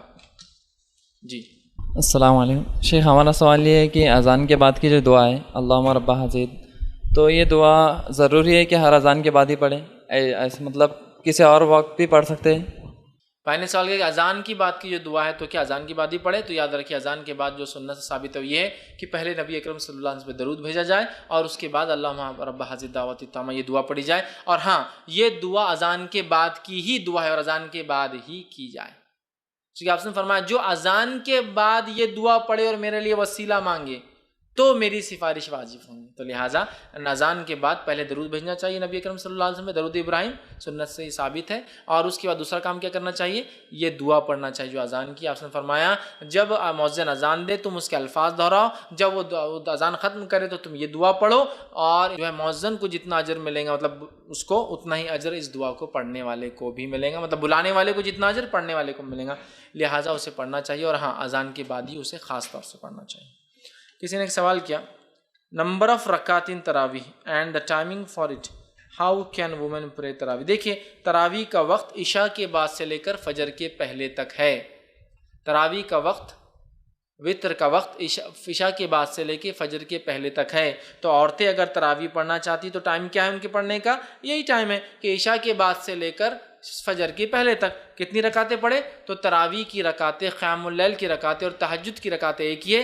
نبی اکرم صلی اللہ علیہ وسلم جو ملتی ہے وہ ہے 8 رکعت، اور آپ صلی اللہ علیہ وسلم رمضان یا غیر رمضان 11 رکعت سے زیادہ نماز نہیں پڑھتے تھے. تو لہٰذا آپ کو 8 رکعت پڑھنا ہے اور اس کے بعد 3 تراویح پڑھنا ہے. اب آپ عشاء کے بعد پڑھے، آدھی رات کو اٹھ کر پڑھے یا سحر سے پہلے پڑھے، یہ آپ کے اوپر ہے. تو اس کا وقت شروع ہوتا ہے عشاء کے بعد سے لے کر فجر کے پہلے تک. اس کی رکعتیں 8 ہیں اور اس کے بعد 3 وتر ملا کے ہو جائیں گی 11 رکعت. یہ طریقہ ہوگا آپ کے پڑھنے کا. اور بالکل عام نماز ہے وتر مطلب تہجد یا قیام اللیل کی رکعتیں 2 رکعت نفل، پھر 2 رکعت ویسی ہوتی ہے. 3 وتر کا طریقہ اور 1 وتر کا طریقہ اور 5 7 9 کا میں نے بتا دیا. آپ اس طریقے سے پھر اس کو اٹیچ کر لیں. جی السلام علیکم شیخ، آپ نے جیسا کہ جب اللہ یا اس کا رسول صلی اللہ علیہ وسلم کسی چیز کا حکم دے دے تو وہ چیز فرض ہو جاتی ہے. تو آپ نے ابتدا میں ایک حدیث پڑھی جس میں آپ صلی اللہ علیہ وسلم نے وطر کو پڑھنے کا حکم دیا ہے اور بعد کی حدیث میں اس کو سنت بتایا ہے. تو ہم اس میں کیسا فرق کریں گے؟ بھائی نے سوال کیا کہ جب نبی کا کوئی حکم آ جائے تو وہ تو ہم پر واجب اور فرض ہو جاتا ہے عمل کرنا. تو میں نے تو ایک حدیث پڑھی جس میں آپ نے کہا حق ہے وطر، ایک روایت کے اندر ہے وہ مسلم نہیں جو وطر نہ پڑھے، ایسے الفاظ ہیں. اور ایک روایت میں پھر وہ سنت ہے، تطوع کا لفظ ہے، مطلب میرا طریقہ ہے. تو پھر اب کیا سمجھے؟ دیکھیے نبی اکرم صلی اللہ علیہ وسلم جب ایک چیز کی اہمیت بتا رہے اور خود اس کے بعد میں ایک دوسری حدیث میں یہ کہہ رہے کہ وہ سنت ہے میری، تو لہٰذا اس میں تطبیق کا اصول یہ ہے کہ بہت اہم ہے مت چھوڑو، لیکن سمجھ آپ چھوڑ بھی دی تو کوئی حرج نہیں. لیکن جہاں یہ ہوتا ہے کہ نبی حکم دیتے اور حکم سے پیچھے نہ ہٹے، واپس نہ لے، سمجھے؟ جیسا کہ حکم میں یا تاکید میں 2 فرق ہے. ایسا ایک ہے نبی کا حکم، نبی جو دیتے اسے لینا ہے، اور ایک ہوتا ہے نبی تاکید کرتا ہے، حکم نہیں دیتا ہے. جیسے کہ آپ نے فرمایا جمعہ کا غسل ہر جو ہے بالغ پر واجب ہے. واجب بولے تو فرض ہو گیا نا. لیکن علماء لکھتے ہیں اگر مجبوراً نہ بھی کرے تو کوئی مسئلہ نہیں، یہ بہت زیادہ اہمیت کا حامل ہے. سمجھ رہے یہ معنی ہے. تو یہاں ایک حدیث میں آپ نے کہا حق ہے، ایک حدیث میں کہا مسلمان نہیں، اور ایک حدیث میں کہا تطوع میری سنت ہے، میرا طریقہ ہے. تو لہٰذا اس سے پتہ چلا بہت زیادہ اہم ہے لیکن واجب نہیں. چونکہ دوسری حدیث آ جا رہی نا کہ تطوع کا لفظ ہے، میری سنت ہے، میرا طریقہ ہے. تو لہٰذا بہت زیادہ اہم ہے لیکن واجب نہیں ہے. تو چونکہ دونوں روایتیں آ رہی ہیں اور دونوں ایک ہی جگہ رہی، دونوں صحیح ہے، تو تطبیق کا اصول یہ کہتا ہے کہ اٹ موسٹ امپورٹنٹ لیکن بٹ ناٹ کمپلسری یہ ہو جاتا ہے. لیکن اگر خاموشی اختیار ہو جاتی اس کے بعد کوئی بات نہیں آتی تو پھر اس کا کرنا ضروری ہو جاتا. جیسا کہ ایک اور روایت ہے اس کا وضو نہیں جس نے بسم اللہ اللہ کا نام نہ لیا. اب بہت سی بار آدمی شروع ہو جاتا باتیں کرتے کرتے اور بسم اللہ پڑھنا بھول جاتا. تو علماء نے لکھا کہ ہو جائیں گا لیکن بہت تاکید ہے اس لیے کہا گیا اس کا وضو نہیں. ٹھیک ہے، لیکن پڑھنا چاہیے. لیکن بھول جائے کبھی آدمی تو بیچ میں یاد آئے تو پھر پڑھ لے، لیکن بہت تاکید اس سے مانا ہے. لیکن یہاں تو بہرحال ایک جگہ کمپلشن کی بھی آتی، دوسری جگہ نفل کا بھی لفظ آتا ہے. اس کا مطلب یہ سنت موقعہ ہے ہمارے لیے. جی سجدے میں کیسا کرنا چاہیے دعا، جو اپنے بولے ہندی میں بھی مطلب اردو میں بھی کر سکتے ہیں، اور وہ کون سی رکعت میں افضل رہے گا؟ بھائی کا سوال یہ کہ نماز کے کس رکعت کے سجدے میں کرے. تو میں عموماً یہ کہتا ہوں افضل مفضول کا اس میں ہے ہی نہیں، کہ تو حدیث میں الفاظ ہیں بندہ سب سے قریب سجدے کی حالت میں ہوتا لہٰذا اللہ سے مانگو، تو سمجھ لیجیے آپ نماز پڑھ رہے، تو میں یہ کہتا ہوں کہ آپ آخری رکعت کے آخری سجدے میں کریں، اس کا فائدہ یہ ہوگا کہ آپ کو بعد میں یاد ہے کہ صرف فائدہ کرنا ہے، ورنہ آپ نے دعا اتنی کی کہ آپ رکعتیں بھول گئے بعد میں، یا دعا کی پہلے سجدے میں تو آپ کو یاد نہیں تھا، دوسرا سجدہ کرنا آپ قاعدے میں بیٹھ گئے۔ تو بیسٹ یہ ہے پریکٹس، بیسٹ پریکٹس بول رہا ہوں میں، یہ سنت سے ثابت نہیں لیکن کوئی بات، ٹھیک ہے نہ افضل مفضول ہے، بیسٹ یہ ہے کہ آپ 2 رکعت کے لیے کھڑے ہو، 2 رکعت پڑھ لے پوری، جس میں آپ نے جو قیام کر لیا، دوسری رکعت کا رکوع کر لیا، پہلا سجدہ بھی کر لیا، دوسرے سجدے میں کر لے، تو کہ آپ کو معلوم ہے اٹھ کے صرف کیا کرنا ہے، آپ کو قاعدے میں بیٹھنا اور سلام پھیر دینا ہے۔ تو آپ بھول بھی گئے تو آپ کو معلوم کچھ نہیں کرنا ہے، مجھے صرف قاعدہ پڑھنا ہے اور سلام کر دینا ہے۔ تو بیسٹ پریکٹس یہ ہو سکتی ہے، لیکن کوئی پہلے میں کر لے، پہلی رکعت کے پہلے سجدے میں، پہلی رکعت کے دوسرے سجدے میں، دوسری رکعت کے پہلے کچھ بھی کر سکتا ہے، اس میں افضل اور مفضول جیسی کوئی چیز ثابت نہیں ہے۔ جی دوسرا حصہ آپ کا سوال کا، کہ کوئی مطلب ریگولرلی وطر پڑھتا ہے، اتنے ریگولر کبھی مس نہیں ہوتے اور وہ ایسے وقت میں اٹھے۔ بھائی کا دوسرا سوال کا حصہ تھا کہ کوئی شخص ایسا ہے جو روز وطر پڑھتا ہے، لیکن اب آج وہ اٹھا تو ایسا اٹھا کہ فجر کی جماعت کھڑی ہے، تو اب کیا کرے وطر کا؟ تو چونکہ فجر کی جماعت کھڑی ہے وہ صرف فجر کی فرض نماز ہی پڑھیں گا، فجر کے بعد اگر وقت ہے سورج نہیں نکل رہا ہے تب وہ اپنی وطر پڑھیں گا، اور اگر سورج نکلنا چالو ہو گیا تو پھر سورج نکلنے کا ویٹ کریں گے انتظار، اور اس کے بعد اگر فجر کی 2 سنتیں پڑھنا ہے تو وہ بھی پڑھ سکتا ہے، اور وطر کو پڑھنا ہے تو وہ بھی تب پڑھ سکتا ہے، سمجھ رہا؟ تو اگر کوئی شخص نماز میں اٹھا اور وطر پڑھنے کی نیت تھی، روز پڑھتا ہے، لیکن آج فجر کی جماعت کھڑی ہے، فجر کی جماعت کھڑے ہونے کے بعد وطر نہیں پڑھیں گا، اس کے بعد انتظار کریں گا، فجر پڑھیں گا، فجر کے بعد اگر سورج نہیں نکلا ہے، مطلب ٹائم اگر باقی ہے تو اپنی وطر پڑھیں گا، اگر سورج نکلنا شروع ہو گیا تو وطر کے لیے انتظار کریں گا، سورج جب نکل جائیں گا اس کے بعد اپنی وطر کی نماز وہ اس کے بعد پڑھیں گے ادھر کے۔ اور یہی معاملہ 2 سنتوں کا بھی ہے، سنت وہ اٹھا روز سنت پڑھنے کا عادی فجر کی، وہاں گیا امام صاحب کھڑے ہیں تو پھر ان کے پیچھے وہ سنت کے لیے 2 رکعت باندھ کے نہیں کھڑا ہوں گا، اس لیے کہ آپ سن کی حدیث صحیح مسلم کی روایت ہے، جب کسی نماز کی اقامت دے دی جائے فرض تو دوسری کوئی نماز نہیں ہوتی، لہٰذا وہ جا کے مل جائیں گا، اس کے بعد فجر ہونے دیں گا، فجر کے بعد کھڑا ہو کے نماز پڑھیں گا، اگر وقت ہے تو، وقت نہیں ہے تو پھر سورج نکلنے کا انتظار کریں گا، سورج نکلنے کے بعد بھی یہ پڑھ سکتا ہے، اس لیے کہ نبی اکرم صلی اللہ علیہ وسلم کے زمانے میں ایک صحابی فجر کے بعد کھڑے ہو کے 2 رکعت پڑھی، آپ نے کہا تو نے کیا ہمارے ساتھ فجر نہیں پڑھی؟ انہوں نے کہا اللہ کے رسول صلی اللہ علیہ وسلم ہاں پڑھی ہے، تو کہا پھر یہ کیا ہے؟ تو کہا میری 2 سنت چھوٹ گئی تھی، آپ نے خاموشی اختیار کی، اس سے پتہ چلا فجر کی فرض نماز کے بعد بھی پڑھی جا سکتی ہے، لیکن اس کو روز کا معمول نہیں بنانا چاہیے، افضل تو اس کو پہلے ہی پڑھنا ہے، لیکن بعد میں بھی ضرورت پڑنے پر پڑھی جا سکتی ہے۔ السلام علیکم ورحمۃ اللہ۔ اگر کوئی فجر کی سنت پڑھ رہا ہے اور اسی دوران جو سو اقامت شروع ہو گئی فجر کی فرض، تو اپن جوائن کر سکتے، اس کو فرض میں جوائن کر دے سکتے، یا اس کو اس کے حال پہ مطلب سنت ادا کرنے کے لیے چھوڑ سکتے؟ بھائی نے ایک سوال کیا، اگر فجر کی مطلب نماز کے لیے اقامت شروع ہو گئی اور ایک آدمی کھڑا ہے، سمجھ لیجیے میں ہی کھڑا ہوں، میں نماز کے لیے گیا ہوں، فجر سے پہلے دیکھا ہوں ٹائم ہے، کھڑا ہوں، اب پہلی رکعت میں اور اقامت شروع ہو گئی، تو اب میں کیا کروں؟ ٹھیک ہے، تو میرا کام یہ ہے کہ میں رکعت کو توڑ دوں گا اور جا کر فجر میں مل جاؤں گا، ٹھیک۔ اسی طرح آپ دیکھتے ہوں گے بہت سارے لوگ عمرے کو حج کو جاتے ہیں تو بولتے ہیں عرب لوگ بہت برے رہتے ہیں، کیوں؟ فجر کی نماز ہی نہیں پڑھنے تو آ کے ہاتھا چھوڑا دیتے، لے آ کے صفوں میں کھڑے کر دیتے۔ ہوتا کیا، اب ہندوستانی پاکستانی لوگوں کی عادت ہے، امام صاحب لمبی لمبی صورتیں تو خاص پڑھائیں گے، آرام سے اقامت کے ٹائم پہ نیند کھل کر، اقامت کا جماعت کھڑے کے بعد وضو چلتا، اس کے بعد 1 رکعت ہونے کے بعد بھی اس کو پتا ہے میری اتنی فاسٹ مطلب میری نماز میں اتنی زبردست ٹریننگ ہے، میراتھن ہوں میں، کہ اس کی 1 رکعت میں اپنی 2 کر کے قاعدے مل بھی جاؤں گا۔ اور پتہ نہیں لوگوں نے ایک اصول بھی دیا، بولے فقہ کا اصول ہے، اگر قاعدہ بھی مل جائے کسی نماز کا تو اس کے پہلے کی موقعہ پڑھ لو۔ حدیث بول رہی ہے کہ اقامت کے بعد کوئی نماز نہیں ہوتی، اور یہ بول رہا ہے کہ قاعدہ مل جا چلتا، تو یہ آرام سے دوسری رکعت میں 2 رکعت پڑھتا، جا کے کھڑا تھا۔ اب وہاں کیا عرب کیا کرتا ہے، وہ عمل کرتا ہے حدیث پر کہ بھائی اقامت ہو جاتا ہے نماز نہیں، تو وہ کیا کرتا ہے، وہاں آتا ہے اور ہاتھ بولتا چھوڑو نماز کو چلتا۔ اب انڈین بولتا ارے کیا برے لوگ ہیں، اللہ کے رسول کے زمانے میں کافر کرتے تھے، دیکھو مسلمان ہو کے کر رہے ہیں، کمپلین کرتا ہے انڈیا میں آ کے، اس کو سمجھتا نہیں اقامت ہونے کے بعد اس نے نماز پڑھنے ہی نہیں دینا ہے آپ کو، اس نے پڑھنے نہیں دیں گا آپ کو۔ کیوں نہیں پڑھنے دیں گا؟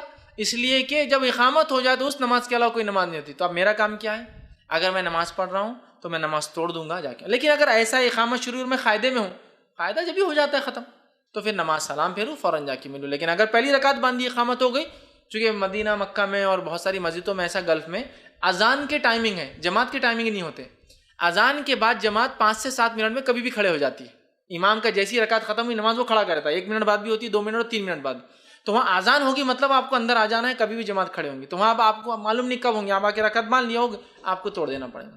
ٹھیک ہے. اب کیا انڈیا میں ہم لوگ کسی کو توڑوا کے لے آ کے کھڑے کرے جیسا لوگ گلف میں کرتے ہیں؟ تو میں کہوں گا بالکل نہیں, اگر آپ کو زندہ رہنا ہے تو. ہمارے پاس لوگ دین کو نہیں سمجھتے.